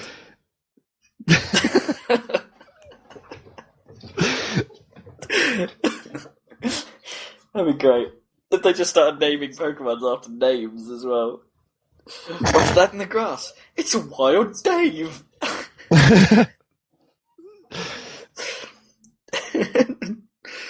And then we're coming in this exciting battle between Dave and Jimmy. But that is always the classic, like, because you can give nicknames to all your Pokemon. Right. So it's like, go something. Mr. Sparkles. Call them something hilarious. Drug Rush. Drug Rush. I wonder how much of a detection there is against swear words. Not very much, I suspect. Go, fuckweasel. Probably. Shitfish. And that is the other challenge. Oh, we found my level. Yeah. Shitfish. That's the other challenge about, like, the stupid... They made, like, this stupid mail system where you can, like, write messages and then attach them to your Pokemon when you trade them, and then, like, the other people can open the mail and read your mail or whatever. Attach letters to your Pokemon. I'll just get a drawing pin out. Stable. But it's like you can't... It's not free. You can't input whatever you want. It's like you choose of like, a phrase that has, like, 2 blank slots in it or whatever, and then you choose words from the Pokemon universe that go in those slots. So obviously the challenge there is to make the most filthy thing you possibly can using Pokemon words. Pokemon words. It's got to have something to do with ball in it, surely. Yeah, that could work. But the thing is, like, Cowball. It includes, like, all the moves that Pokemon have and stuff. Oh, and some of okay. those, you can start thinking of hilarious combos of those that are quite dodgy. Long slash. Well, slash definitely exists. So. I bet there's a phrase that's something I need to blank. Is there something called screw? Because that would be pretty bad. Oh, I bet there is. Because you could have a quick screw. So yeah, that's the ever classic challenge since they introduced that in Diamond and Pearl. Try and be as ridiculous as you can with those phrases. It's on. Break the filter. It's on like Donkey Subtly. Kong.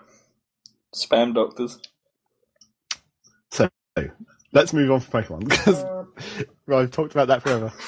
And we can probably talk about it forever or some more once I've played more of it. Well, yeah. What did you play again? Well, I've just got a message on my iPhone from our guest that was to be, but I'm going to do a Chris Moyles and shun him. Shunned. Carry on talking for a moment while I type. Wait, what? You're going to type a message reply to him to say shunned? Shunned. Yeah. Chip. So what should I talk about while Rob's busy? Who knows? Well, it won't take long. Maybe it's not like you have to think very hard. Maybe I'll build up to what Rob should talk about, because I think we should probably talk about Super Meat Boy again, just so you can describe your pain. Yeah. We attempted what was supposedly the hardest levels in the game, or at least that's what you told me. The hardest warp zone. The hardest warp zone, yeah, for unlocking the kid. From what was the game called? I Want to Be the Guy. You want to be the guy, do you? Okay. Yeah. The kid wants to be the guy. Wants to be the That's guy. The plan. Okay. Which sounds like a ridiculous game anyway, but yeah. Yeah, I really need to show you and Dad like a Let's Play of that or something. Yeah. So yeah, we attempted those. Well, I attempted those foolishly. I told you how to find it, yeah, and warned you of its ridiculousness, and then you proceeded to beat your head against it until you won. Yeah, I couldn't stop. It was like I started getting further and further through the levels, and it's like, oh, I can do this, and then you finish one, and it's like, I can't waste all that time I just spent on the last level. I must do this. 3 hours later, my hand was properly fucked. It's like, that hurt all night, and still hurts a bit today. But there was also bowling, maybe contributed Well, yeah, to that possibly. as well. We had gone actual 10-pin bowling, not Wii bowling or any kind of Kinect shit. Where, there was some weight involved. There was some physical existence. Yeah, things do physically exist. Bowling balls, specifically. Physical exertion might have been a better term there. But, yeah. So after exerting ourselves, bowling pins, and then 3 hours of solid Meat Boy clutching an Xbox controller, I seem to have RSI'd myself the fuck. It's still not great. At least it didn't stop me typing today at my job, so I'm still hired. It's fine. It's like I had only attempted that level for like 10 minutes, and the first level of 3, I'd only attempted for like 10 minutes, and then it was just like, I can't be bothered with this at the moment. And then I was like, Rob, you do it. Yes. So now I know what I'm up against, because I've seen you do the whole thing. Well, will it be easier or harder on keyboard? That's the question. I was kind of hoping the levels would be more interesting, because the second one's just boring, because it's moving platforms and shit. Moving platforms always suck. Well, I was expecting them to be a lot more like I Want to Be the Guy, but then that wouldn't have fitted with, like, because Meat Boy is all about, like, precision and timing, and, like, if you do the same thing every time, the same thing will happen. Whereas I Want to Be the Guy is like, nothing makes sense and random shit flies into you and kills you all the time for no reason. So I guess it wouldn't have really fit in with the Meat Boy styling. They just made it a lot of spikes. Yeah, well, that was pretty cool though, that level. Probably took me the longest, didn't it, that first one? Well, yeah, I guess. Although the second one probably took me less tries, but probably just as long, because it's just kind of tedious and slow. Slow, yeah. So yeah, that was ridiculous. And now you got the achievement for getting the kid. I have the kid. Wait. There could be some horrible jokes there. I still need to go through and try and find the other 2 warp zones for the other 2 warp zone characters, because I still don't know where those are. And then there's the impossibility of getting a shit ton of bandages. Never going to happen. Oh, and I also about Meat Boy, I suppose I should mention that I did actually unlock the last Dark World final boss, the proper end. And then I tried that for like 10 minutes and was like, well, this looks a lot like the Light World version, apart from possibly more difficult. I can't really be asked to spend an hour and a half grinding away at this. But it was convenient that once I got to the Rapture, it was like, I only have to do 10 more levels so I can pick and choose, do whichever ones are easy. When are you going to get to the end? The regular end? The regular end. I can't be that far away from it. I've got to finish Rapture first, haven't I? Yeah. And then the end. You've only done like 7 of Rapture. Yeah. I'm quite some time away. I'll get to it at some point, but You'll get to it once your arm has... Well, yeah, once my hand has recovered, I need to play slightly less intensive games for a while. Methinks. There's something about... It's not even like I had to sprint very much during those ones, because the sprint is on right trigger. Hence why some of the cramp, and I didn't have to really push it that much in this one. So but as usual, whenever you push it, you have to push it vigorously, because that's just what Meat Boy does to you. Clench-inducing. My thumb doesn't bend properly. Oh, it's weird. Gaming injuries. Rather than my injury of bowling. Oh yeah, that was impressive. pretty classic. That takes some skill to wind up a bowling ball, slide towards it, and then mash the ball into your own ankle. Well, it was the ankle that crossed over. It wasn't the ankle nearest the hand that the ball was in, which I guess is sort of the way you actually stand in bowling, really. Yeah, because the front foot sort of crosses over the back foot. It's supposed to if you do it well. Yeah. Yeah, but I totally misaimed and hit myself in the ankle with a bowling ball. What? Which was awesome and ridiculous. It did look pretty hilarious, I have to say. And unfortunately, it didn't result in anything awesome, where it's like, if I'd got a strike anyway. Yeah, that was super sweet. I couldn't really give my sympathy at that stage. It was too funny. Yes, that was pretty hilarious.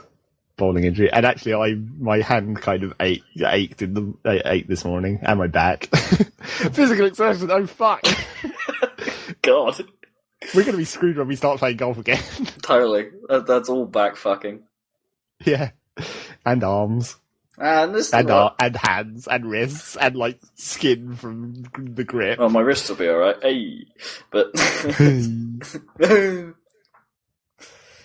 get that one in. Skin is always the problem, I think. The hands. Tears up your little finger. It's that Even bit when of you skin, have the gloves for the other hand. Yeah, it's that bit of skin underneath. Yeah, you need gloves on both hands. What the fuck is the deal with only wearing it on one hand? Because it's always the other hand that then gets fucked. Yes, possibly buy the other glove. But that would be pretty funny if you just turned up wearing two gloves. You'd look so stupid. Right, I know I said I'm shunning him, but Matt's going to enter the server in a second. So, is it going to properly create a second recording track? Yep, it should do. This will be a good test. Otherwise, it will sound great when we just carry on talking to no one. Live testing. This is how it's done. No pressure. How long have we actually been talking so far? We've actually got an hour and a half on the clock. No shit. So he's got 45 minutes to out-geek us. He makes the bold claim that he can out-geek us. We'll see what he's been playing. That's the important factor. I don't know if I'll be happy or sad if that happens. It's probably a good thing if that happens. Let's let him do it. I like how you're talking about him behind his back here as well. He listens, it's fine. Yeah, but he won't hear it before he starts talking. Hi! No, he's not here yet, so...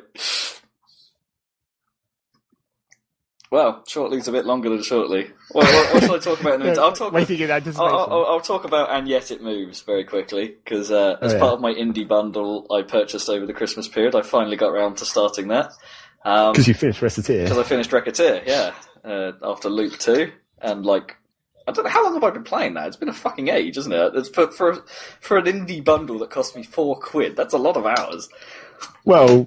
It's a lot of short periods for you. Well, yeah, I played it in hour bursts. You do it in small chunks. Yeah. In hour bursts during my lunch times at work. Probably shouldn't have done. I don't know if that's it's a good use of my time, because afterwards you're just kind of in that sort of post-game... hype. Well, not even hype, really. It's like, it'd be hype if I was playing Team Fortress. But because it's Recettear and you're just sitting there going, buy, sell, buy, buy. Sell. Relaxing. Yeah, in a way. You're kind of too chilled after it. It's like, got to do some work now. Engage brain, damn it! All right, yeah. According to your Steam stats, you played it for 22 hours. 22 hours. 21, 22. It says 21 online for some reason. Why does it say 22 on your... It says 21.7. Oh, wow. Nearly 22 hours. Effectively 22 hours. So that's like... And I might actually play it some more just to get through the last dungeon that's there. And that's not the end of the game, of course. No, because it just goes endlessly. Weirdly balanced. You don't even get all the characters by the time you finish the last dungeon.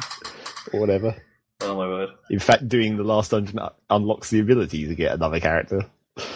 Strange.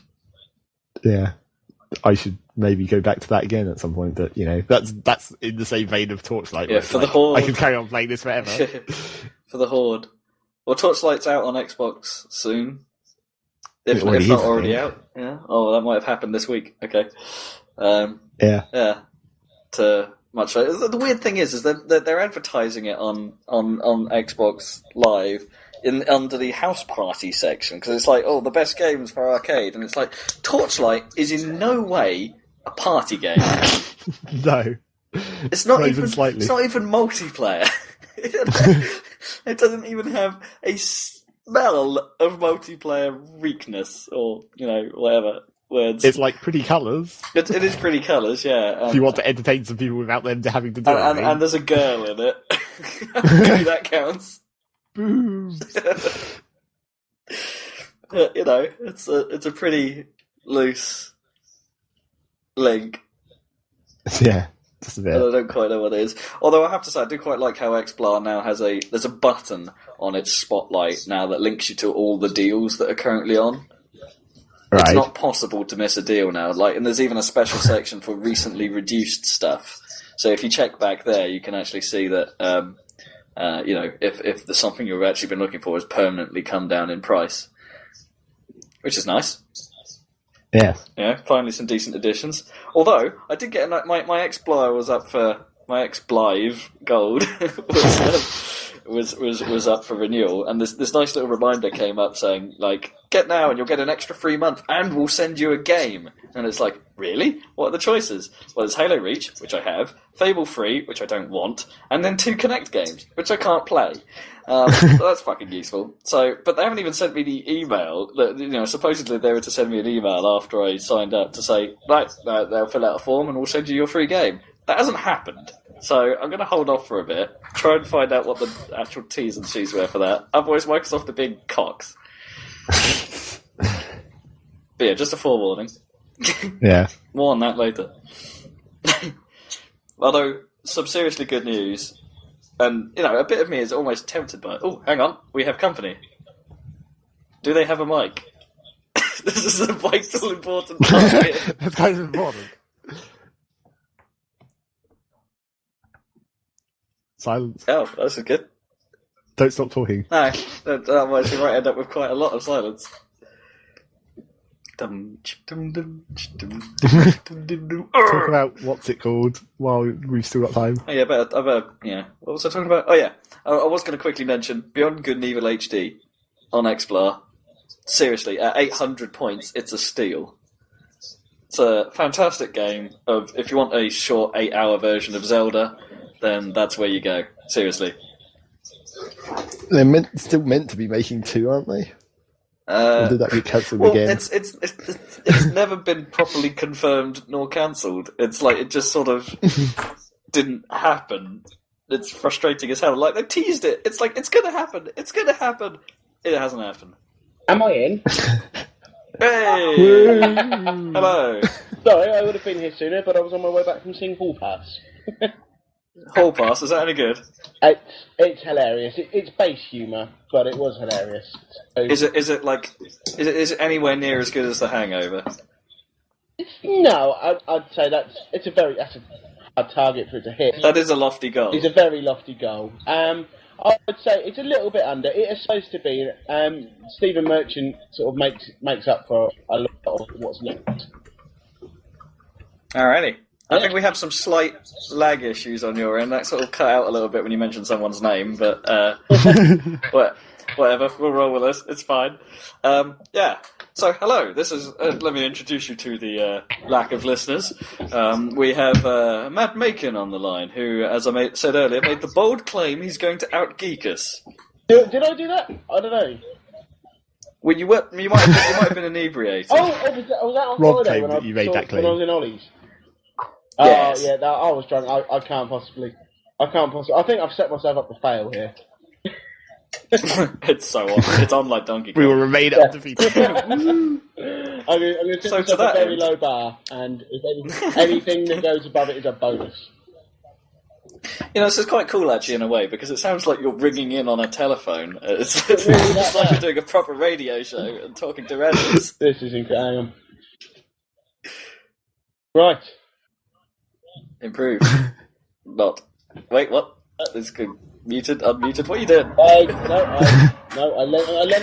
let on the laptop touchpad. I forget it's that sensitive. Okay. Anyway, moving on. Let's actually talk about. Let's use you while you're here.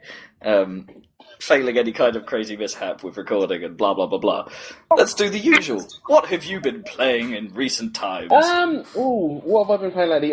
Assassin's Creed Brotherhood is probably the one. Well, before my Xbox decided it was going to have a temperamental week, so I haven't actually been able to play a lot, or get any further than the loading screen. But so yeah, Assassin's Creed Brotherhood. Is it a nice loading screen? Yeah, I'm spending a lot of intimate time with it between that and chucking my controller across the room in frustration, really. Sweet. No, it's a good game. I mean, can you recommend it off the loading screen alone? No, I haven't. I managed to get a good few weeks out of it before I had the problem, so it's not okay. I can 40 quid worth of sweet loading. Yes, sweet loading. It almost harks back to the days of slow loading times on PC games. And load. Yeah, basically. It's a good game. With this one, you really need to have at least played Assassin's Creed 2 first. because Okay. the story, if you're playing single player, literally picks up where you left off at the end of the last game, almost. So we're still with Ezio rather than Cockbite Altair then? Yeah, basically. Start that again. We're with the proper character this time. not the guy in the 1100s with the suspiciously American accent. So, hi there. I feel like killing some dudes. Yes, and I'm after Jerusalem. Yeah, on the way in the pilgrimage bus with getting their beers on. It's yeah, pretty much. Yeah. All right. Yeah. No, I never, as you may have, like in previous editions of the cast, I never managed to play very far through the first game. Partly because I got bored, and partly because it didn't work very well in DirectX 10 on occasion, with the floor disappearing.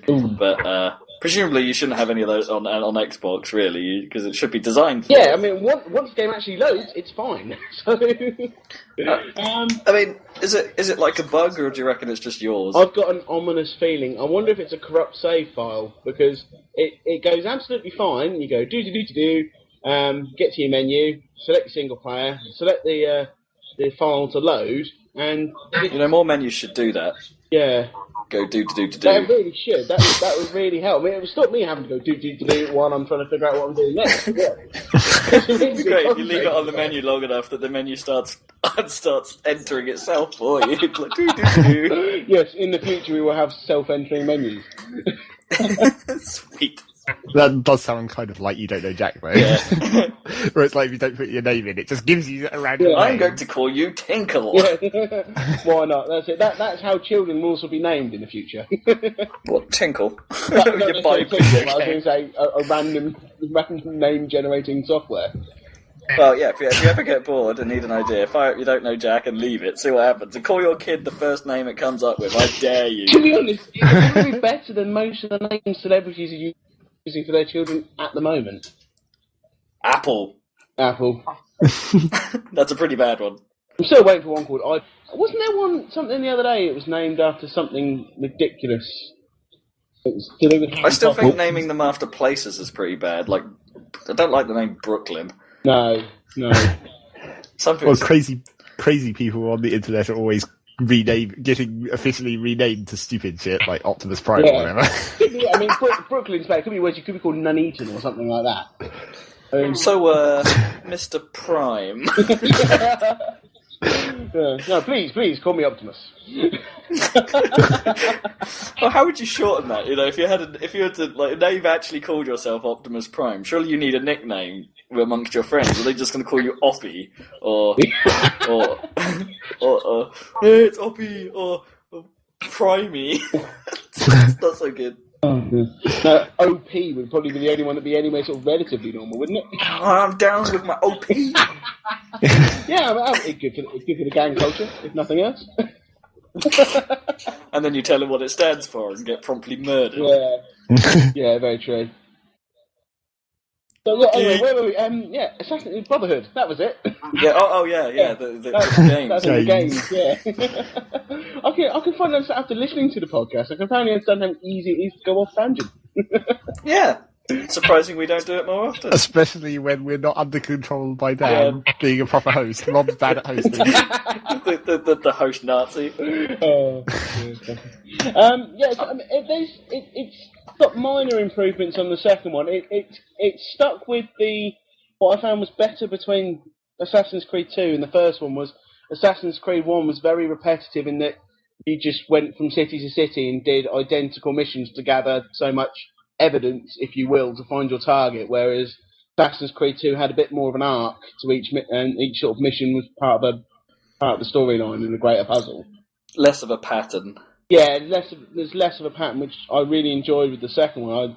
I bought it just after it came out and sort of literally went 6 days in isolation and blitzed through it. I think I've got about 800 of the sort of 1,000 odd possible points nice. on the achievements, which was quite impressive for me because I tend to sort of average around the 400 mark of a game. Yeah, for those lengthy ones, that's quite a challenge to actually get above half.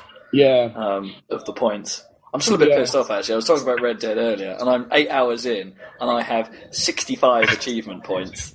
Oh, that's quite weak. Yeah. It's quite harsh.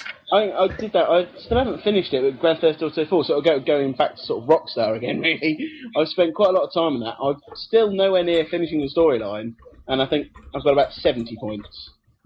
Woo! It's ridiculous, and you spend ages doing one thing, and you go, congratulations, and this is worth 5 points. Yeah. You spend about 45 minutes trying to unlock this particular achievement. It only goes to show just how obsessed Dan has been with Red Dead that he's managed to max it. That's very, very impressive. Go Dan, holding up the rest of the team. Go Dan. Go down. Holding up. What is it for one of the better things? I just got that. That was terrible. Holding up the team, your money or your life. Yeah. Oh dear. See? Now I've just done it as well. Yeah. See, it was bad, wasn't it? That was. Yeah. That's growtastic. Moving on. That is not even bad that it's good. It's just bad. I'm glad we're agreed. Consensus. So, if you hadn't already played Assassin's Creed 2, would you recommend jumping into that before Brotherhood, even now that Brotherhood's out and better? Good question. I mean, in terms of picking up... I don't have many. Enjoy it. It depends on how much storyline bothers you in a game. If you just want to get to the point of, I want to be a sneaky assassin, jump off the rooftops and take out various Renaissance paintings, then no, just buy Brotherhood. But if you, I think you actually want to understand what the hell's going on and why the Borgias are so pissed off with you, and why you're actually hooked up to a computer and living your ancestors' memories, then yes, I'd probably say at least play the second one. Because, yeah, it seems to be the theory that although Assassin's Creed 1 set some good groundwork, that nobody really liked the story that much, and the mechanics were boring, and, well, I love Dan's arguments the most. Altair is a cock, and... Yeah, I mean, it's basically, actually, the opening sequence of Assassin's Creed, he's basically killing a defenseless guy. Yeah, he just sets himself up, and there seems to be this almost, they're trying to redeem him for the game, but you feel no sympathy for him. You're like, well, yeah, even when he has the big changing moment at the end with the guy who lost an arm, and it was his fault at the start of the game, and they're all sort of buddy again, you kind of feel, when you have Altair's lines, there's no actual empathy in his lines. He still sounds like a bastard, even though he's apologising. Yeah, you don't really want to be him half the time. I have to say, I've spent most of my time in Assassin's Creed 1 avoiding the story and just finding the flags, because that's kind of cool in a weird way, sort of just trying to see where you can climb and where these things are hidden, and knowing you've got a couple left, and it's like, oh, wow, actually, it does have that annoying moment where it's like, in this town, I was like, shit, I've got one flag left to find in this massive place, where the fuck is that going to be? And yeah, that's a lot of fun. You get to do a similar thing in the second game with feathers replacing flags. Okay. And I had that cool, like, little clinky-plinky piano thing when you picked them up that I always liked to sort of... Blah, blah, blah. Yeah, that's a little clinky thing that seems to have carried across all three games, actually. Yeah. I use it for a little bit of a mini achievement. It's almost easy to go, yay, it's up there. Clinky plonky. I clink for victory. Yeah. The other good thing was... A good thing... Start that again. With the sequels...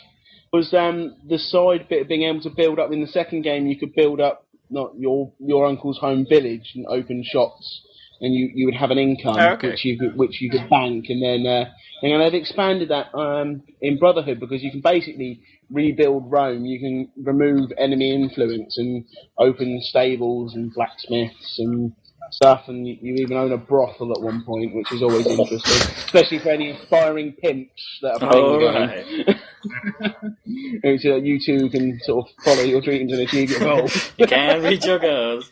I never thought I'd be able to sort of mention pimps in Assassin's Creed Brotherhood in the same sentence before tonight. Pretty sure you could. I mean, there's a brothel. I mean, I didn't think it was that difficult.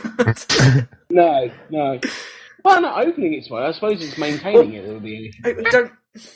See, that's the stuff that sort of worries me, to be honest. All the kind of, like, You're supposed to be an assassin. You're not essentially supposed to be changing the town on the fundamental part of it. A bit of me worries that it's sort of going out of scope a bit, like that you're getting beyond your boots. Yeah. Into impossibility. The whole point of Brotherhood is you can then, once you sort of start taking ownership, you can then start rebuilding the Brotherhood, because without spoilers, there's a whole point that the Order's decimated within the first 10 minutes of the game. So you've got to rebuild, which is quite good, because once you own certain properties, you have events where you can go and save citizens from corrupt guards and recruit them on. And you can send them off on missions, and that. So it all does tie together nicely. It sounds like it makes more sense in this one than it did in 2. Yeah, with 2, but with 2 it was quite good because it was a very small thing. It was basically a way to build up the amount of florins you had, so you could buy cool weaponry and armor. That was all it was, and I think it took me a total of about a day to sort of max it out. Whereas this is actually quite a challenge, because one, you've got to remove enemy influence from an area of the city, and then start buying stuff. 2 levels, which is a bit more challenging. The problem is, it's incredibly distracting if you want to try and finish a storyline, because you'll think, no, I'll just set fire to one more enemy tower, and then I'll just build this, and I'll just send. I'll just set fire to one more hat. Can you set fire to someone's hat? Yes, basically, that's about it. I don't know why, that just suddenly interested me. Like, just seeing someone run down the street with my hat's on fire. No, it's almost a legitimate question. It's something maybe. Because the thing is, it may be that I get to play all the start bit again, and I can maybe concentrate more on the hat fire issues. If it is a corrupt save fire or something. I don't know. I feel it ought to be explored. Just nothing. Just. Well, no, I'm still bitter about the loss of my trilby over a year ago, so it's I have to act out hat-related vengeance. I didn't even realise you look. I vaguely remember. How could you forget it? It was sweet.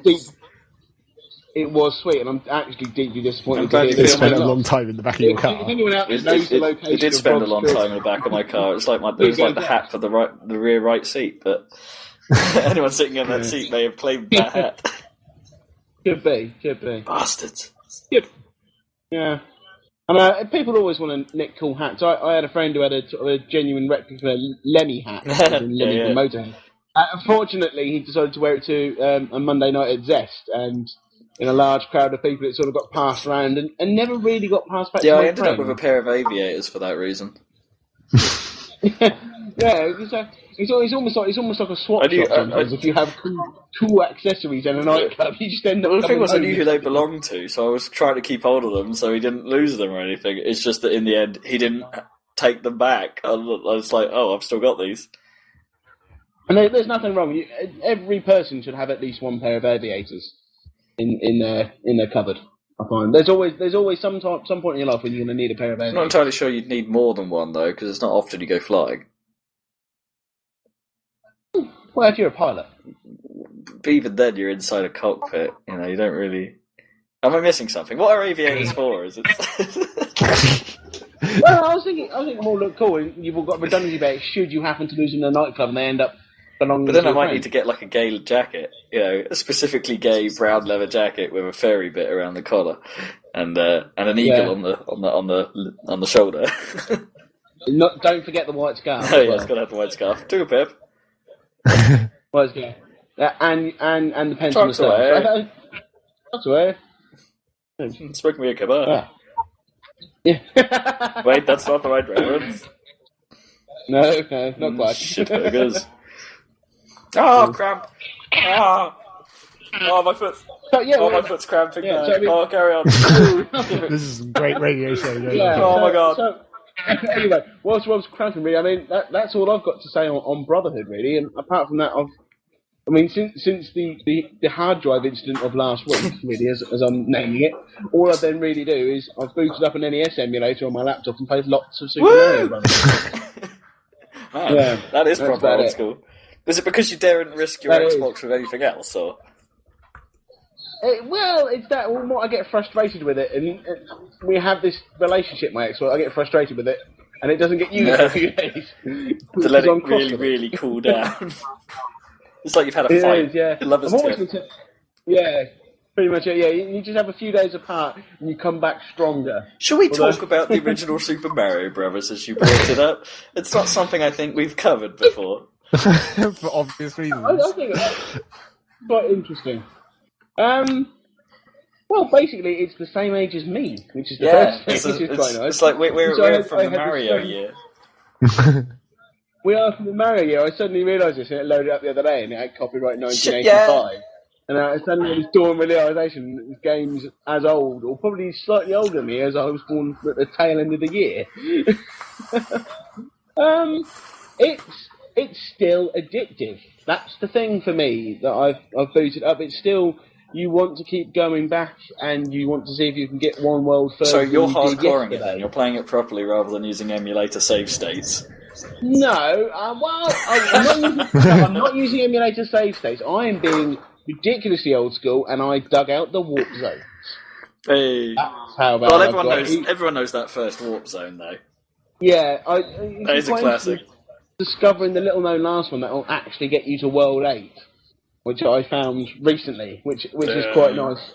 But I every so often I do try and set myself a speed challenge of sort of, no, I'm not going to use the warp zones, I'm not going to use save state. I'm going to actually play the game properly and complete every level in order to finish it. Yeah, I've got as far as 7-3. Wow, okay. That was my best I think that's actually further than I ever got playing it properly. Yeah. It's further than I ever got playing it on an actual NES. And again, I'm not sure I've played it properly, start to finish, since I was about 12. There was probably a good decade between me booting up this emulator early in the year and actually playing it on an NES, because I was always a Sega kid, me. But I'm actually looking at my Mega Drive, which is set up next to my Xbox as we speak. But my cousin down in Cornwall had an NES, and that was always part of a treat for me as a kid when we go down for the annual summer family visit. We go around to my auntie's house. And me and my cousin, who's only a couple of years older than me, would sit and play Super Mario Brothers all day, whilst the adults sat downstairs and spoke about... I got me, I did have that problem with my cousin, because I used to be a Sega kid, but only because I didn't own consoles myself. So it was like, go with my cousin, he's got an NES, he's got a Mega Drive. Shit, let's blitz through Sonic. Yeah. That's very, I've got Jungle Strike plugged into my Mega Drive at the moment. Jungle Strike. Man, those games were hard. They were. You had to write down a password. You had like the 32-digit password. Yeah, it took you like over an hour to finish one of the levels, and then you get a password to get to the next level. And it's like, if you're so frustrating if you died like 50 minutes in, because it's like, damn it, so close! Yeah, well, you just, any time you die when you had about one objective left on a map, and you just be so demoralised you wouldn't play it again. It's weird, you go back and play old games, and just... I don't remember them being as hard as they actually are. Is it? Did we all go through a period in like our tens, like when we were like 10 or 11, where we're just suddenly amazing at these like old school games? Because you play them now and they are solid. Yeah, I think we've probably gone soft because we have hard drives now. We can save things. Yeah, we can save in the middle of a level. You can go back like a few minutes rather than a few hours. Yeah, pretty much. And I think I've gone soft because I think it's a case of, I'm not going to try that because I've got to save 0.5 minutes ago, whereas you were really much more cautious with these games because you knew if you lost all your lives, that was it. You were back at the very beginning of the game, not the start of the level. Yeah. The beginning of the game. Unless you remember to write down the password. Actually finishing a game was one hell of an achievement back then. Yeah, finishing it nowadays, it's like, you finished it? Oh, okay. And I can see why they do that, because it's kind of like developers want people to see the ends of their games, because there's like dramatic finish and storyline and... Yeah, it's because these more modern games have actual storylines instead of Mario, where it's like, go and save the princess, and then you do. Yeah, the princess is in another castle. I need to emote. That's the problem. That's the thing, because if you had a proper storyline, you'd be asking why Mario had gone to 7 wrong castles before he found the right one. Oh, this map is shit! Because apparently Toad is completely useless. He's like, is it another castle? But I don't know which one! I totally He's can't basically- give you he's got- any more information. I'll just do whichever one's nearest. Oh, wait. He's got a Duff sat-nav, is what it is. It's Duff sat-nav. Well, they didn't have It sat-nav in the says 80s. That was the problem. He was probably reading from an out-of-date A to Z of the Mushroom Kingdom. But, It says it go this way. It just can't be wrong. It's in the map. It's what he's saying there. basically, Mario didn't give me a very good impression of Italian people. I mean, maybe that's where some of my accidental Inherent racism racism. comes from. Also, yeah, they short have moustaches and don't ask for directions. No, That's pretty and much- that's are much pretty Italian and stereotype. are pretty mean to mushrooms And turtles. and turtles, yeah, and anything that looks like a mushroom. Yeah, pretty much. Poor unfortunate Goombas. They're just walking along, minding their own business. They're not really outwardly attacking you. They're just sort of there. The bastards. I wonder who came up with the design for Goombas. That was the only thing that got me. That's What gotta do be you need Shigsy, in this surely. game for this Italian plumber to jump on? It's got to be Shigsy. He must have come up with most of the designs. Would it be ironic if he was on mushrooms at the time? No. I'm pretty sure that's not what irony would be. No. It would just be the truth. You know, it's like what have I got a lot of on my desk? Mushrooms. Tragic truth. You're tripping out on mushrooms and you design a mushroom character. Yeah, he could have got his mouse confused for a turtle or something and thought, oh, we'll put one of those things. Yeah. Just start slightly hallucinating common objects. Like, what would the Hammer Brothers be? Oh no, he just had someone in the office doing some work, you know, bending some pipes or whatever. Oh, Yeah. plumber, there we go, there's the link. There we go. Yeah, you got the plumber and the hammer in one fell swoop there. Man, they're my crazy days. Crazy days. So- That's the 80s. That's the 80s. I don't know what's going on. The 80s, one drug-fueled haze sort of Italian plumbers and walking And mushrooms. again, blue hedgehogs was kind of a stretch. Oh, I always So like the way- why if you were look at- hedgehogs fast? How could they have possibly have been fast? Maybe that was just an excuse to make them curl up into a ball, I guess. But And the No, blueness. Did anybody ever read in the 90s Sonic my the hand Comic? again with a bloody rubber band. Broke it this time. Would it be wise for Naomi to take the rubber bands away from you? No. No, I always like the way Sonic the Comic in the 90s tried to explain why he was Oh bald. man, that was awesome. But he was The original story, like the he was- made-up storyline for Sonic, like that wasn't actually in any of the games, was properly sweet. Like It was. Like the whole story of Dr. like the Kimbo Chaos Ball Emeralds and and the power rings came from an experiment to suck in all the evil, and Yeah, and the fact that Dr. Robotnik was called Dr. Kimbo. Yeah. And they just, his name badge got flipped around when the experiment. oh, we've talked But you about like this. he ran so We've talked fast? about this before. I mean, I know Eggman is a more apt name for his shape and a slightly and has led to some comical jokes in the series and that great "I am the Eggman" song, which is totally sweet. But you know, fuck Eggman. He's Robotnik. He always will be Robotnik. He will always be. Anybody who grew up in the UK in the 1990s with a Mega Drive, he'll always be Robotnik. Yeah, it's just because it makes sense. He has like robots and shit. Yeah. And they all had Nick at the Yeah, end Buzz of their Downing. Yeah. Although that bad. was a really crap name, to be fair, when you think about it. It's like, That what was. is he? It's a giant wasp, and it goes to the floor after shooting. What are we going to call it? Buzz Down. And then add Nick on the end. Yeah, Buzz Downick, that'll do. Yeah. That's a really shit American Although, actually, the superhero. crabs and weren't Buzz called Downing. Nicks, were they? They're just called crab meat. They were, yeah. Totally yeah. random names, considering they're not at all made of meat in any Well, way. no, apart from the animal occupant, which is controlling it. Yeah. Then all the robots have those. Mm. Buzz meat. But if you think back to also another ancient sort of reference to Sonic, this, if you think back to the classic like Choose Your Own Adventure books, where all the robots in those had names that were variants of egg. Oh, yeah. That was another sort of early reference to the Eggman. I think they were UK only, those things. Yeah, which makes it even Yeah. more weird. They had It's like their own spin-off ones, and there was a British writer who did that series of 4 books that Virgin published that were actually totally sweet because they were totally like stayed within the canon, as if there was canon. And, and it was like, it was pretty awesome. It painted a world that could actually have been good. And then Sega shat all over it by saying, no, you're on Earth now. Yeah. That Fuck moment, you, Sega. It was Mobius. It was always Mobius. Anyone flicked through the little instruction book you've got with your Mega Drive batteries, it was always the planet Mobius. I'm not entirely sure why they needed to think that adding humans was a good idea, other than the fact that they could possibly make lots of generic-looking human people maybe easier than generic animal things. I don't know. That's... Possibly. I'm never quite sure. It's not like there wasn't humans in the Mobius universe anyway, like Eggman, for Well, example. he was the only one. Yeah. Well, not if you count, like, if you're moving into, like, the TV cartoons and stuff. Because he had, like, his assistant, that Snivelly guy. Snivelly, yeah. He was human. Yeah, and you had Grimer in the comic as well, didn't you? Grimer? He was the chief scientist. Frank Grimer? No, not Frank Grimer. Good Grimer, the little green dude. Basically, he was supposed to be Green the chief, dude? he was in the comics. Later on in the comics, he was the chief scientist during when the whole plot arc where Robotnik ruled the world. Oh, no, I don't remember Grimer. That's a weird one. I sort of remember the name, even though I wasn't the one who read the comics, that was Rob, so... Yeah.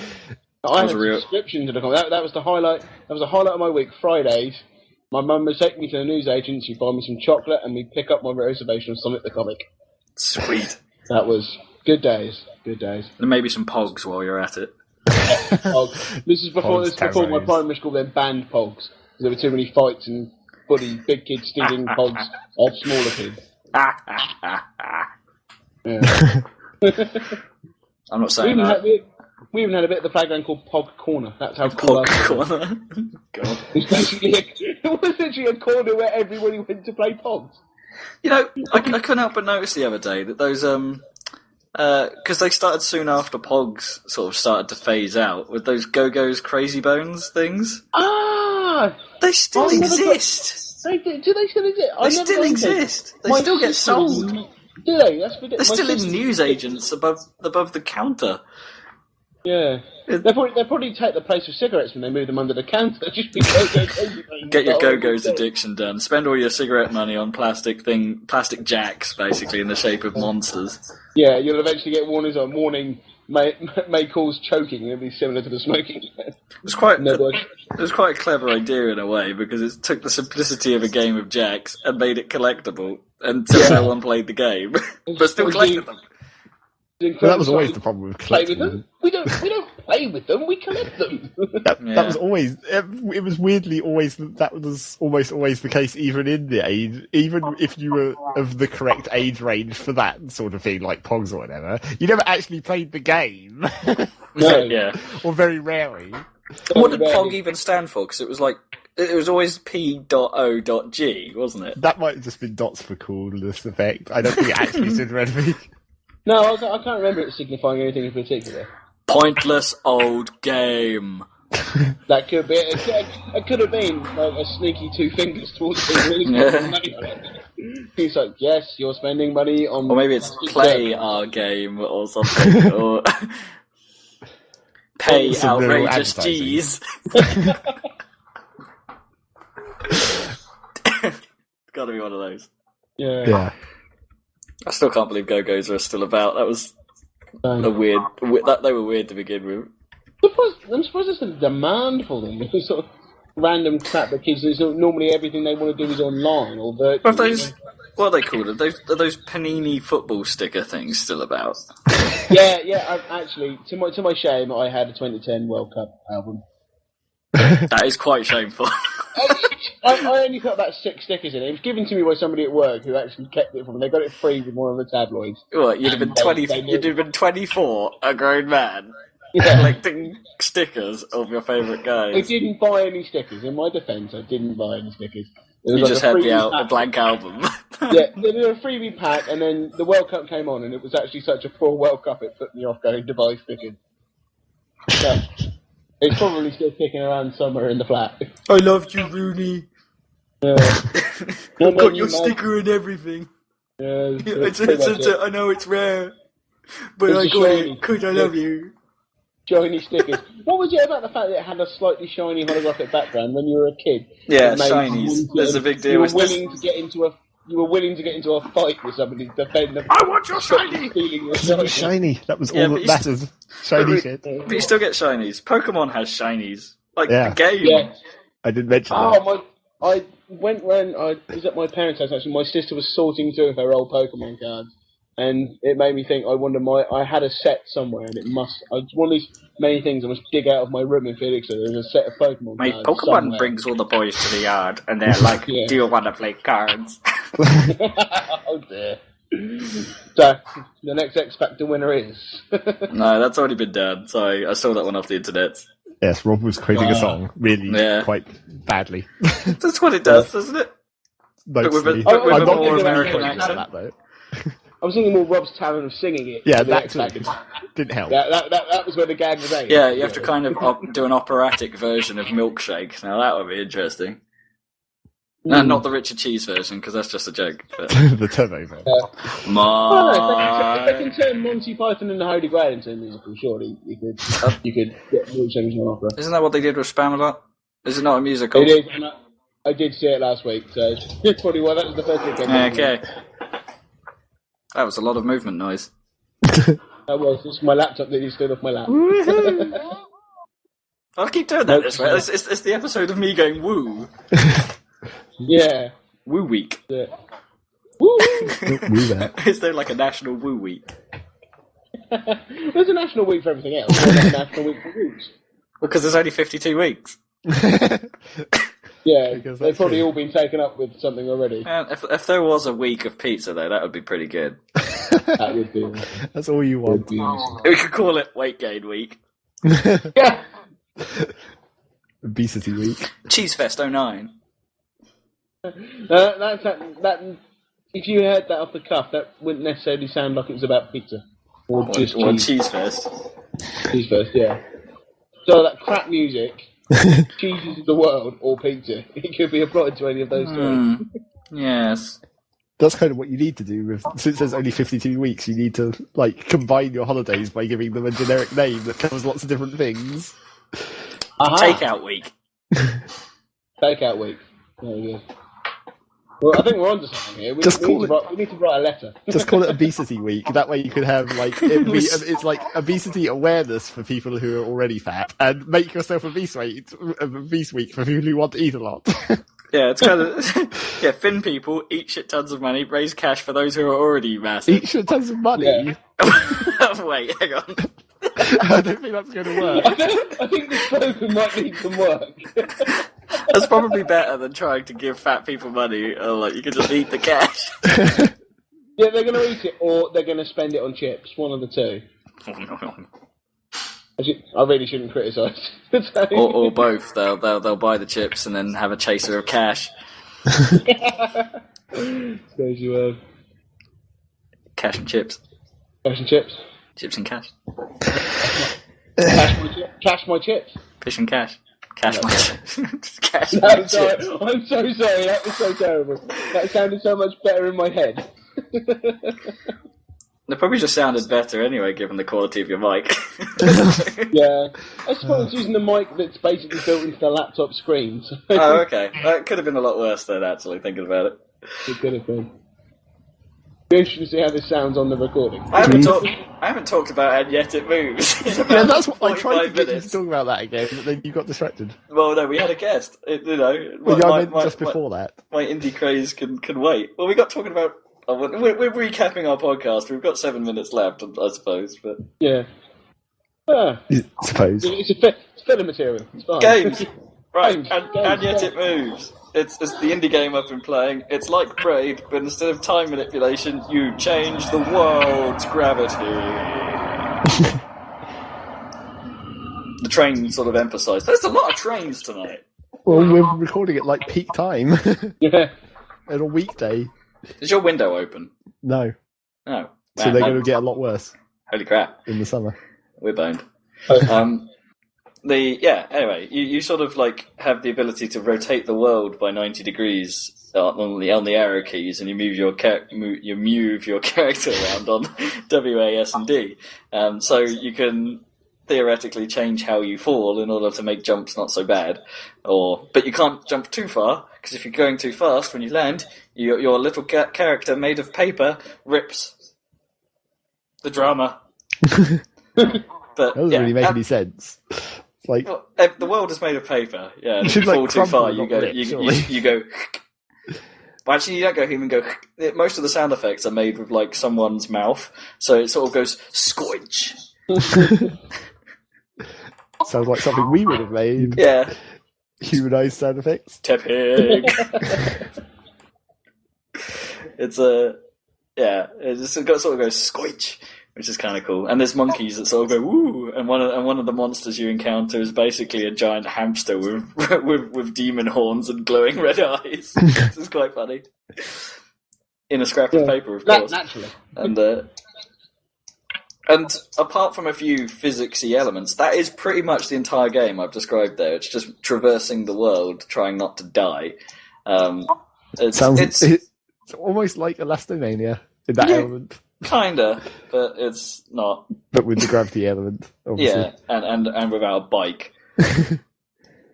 And the leaning. It's pretty cool. The entire point is just to get to the end of the level, like by just surviving. And there's sometimes multiple routes, and there's sometimes you can avoid entire sections by not using the bit you're supposed to do. But it's okay. Don't expect much from it, but it's a good sort of. It somehow draws you in. You know, when you finish a level, it's like, I'll just do a bit more. I'll just do a bit more. I'll just do a little bit more. Yeah. It's not enormous, but it'll take you probably a couple of hours to get through the whole thing in one go. Did you actually finish it yet? No, I haven't finished it yet. I think I'm about 30 to 40% of the way through, but...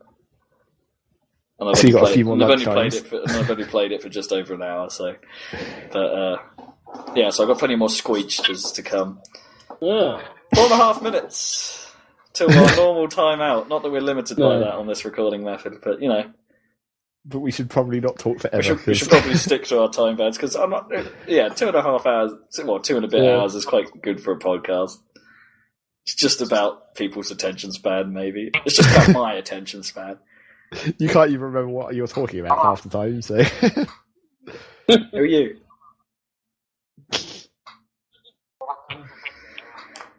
Yeah. So you're going to wrap this up somehow, or are you just going to fade out into silence? I'm just going to walk across the room and see if anyone notices. You know, just sit down and record my evening, and then... Well, and passing comments. To summarise your week in a minute. I don't know. Have an uneventful week. I think I killed most of the members of the week. Well, we've still got weekend. Well, as Rob can testify, as he bumped into me sort of late in the day on Friday night. Yeah, that's true. And my DJing may have thumped it out of your face. Not that you turned up to see that big time, you bastard. But oh yeah, the two songs I got before the council came and shut us down. Well, no, they didn't shut us down. It's just that they noticed they had their sound meters outside the bar and were like, right, we better close up now. So yeah, I didn't get much to do. Anyway. So but it was awesome. Are they going to let you back? I'm a DJ, honest.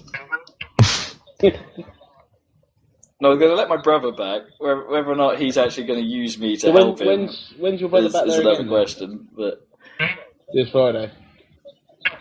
This Friday. Shameless plug, come to Ollie's this Friday to see my brother DJ like a bastard and me potentially DJ. Yeah, he is. Don't get me wrong, he is good, but you know, he did it for like, I did 9 till 10 or whatever, and then he did 10 till 1:30 in the morning. I was quite bored. I would say I've been making another suitable appearance, but I am now incredibly skid, mostly because of the first night, actually, because my £20 budget didn't last very long. Yeah, I'll try not to talk about drink prices at the place I'm supposed to be promoting. They're very reasonable prices.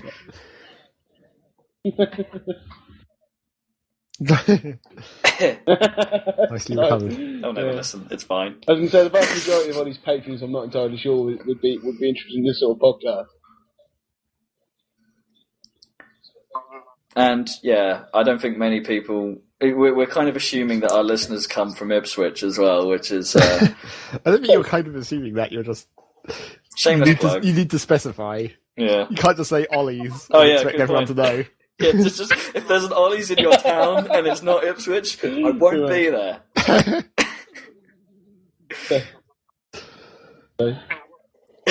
just to get that straight. So yeah, we ran out of time this week, but next week I hope to talk a bit about GoldenEye 007, the remake on Wii, featuring Daniel Craig's face and his actual voice. Yeah, it's his actual voice, and about one line of dialogue from Dame Judi Dench before she disappears into some other typically English-sounding cockbite, but in an overly posh manner. Yeah, it's good work, 007. Stealth in here. So there's that to come. I've also, at some point, probably after I've played Red Dead some more, and so it might not happen next week, but I do own a copy of Bulletstorm. So the dick tits will flow over into the podcast some more. Joy. That's yeah. So I'll see how any more horrible cussing I can come up with. So yeah, that's on my to-do list for the next week and a bit. I might play some more Vanquish as well, because it's sweet. Zach, what are you going to be doing? Well, I'm going to be doing all the stuff that I mentioned today, some more, basically. Wonderful. And Matt, 10 seconds, what will you be doing? Wanna get Assassin's Creed Brotherhood to work? Brilliant. something for everyone to look forward to.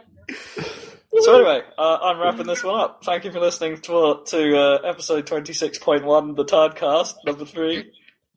Numbers. That was a very, very easily pronounceable title, that one. Yeah, Dan may return at some point in the future, but because I didn't allude as to why, nor am I going to. But yes, our thoughts go out to him at the moment. Nice little send-off. Yeah, definitely. You sound so professional about it, for a change. Yeah. So anyway, yeah, he will return. If not, you'll get more of us. Suck on that. So it's goodbye from me. It's goodbye from him. It's goodbye from the other one. That was far too organised. Anyway, yeah. That was. Take it easy. Bye. Bye.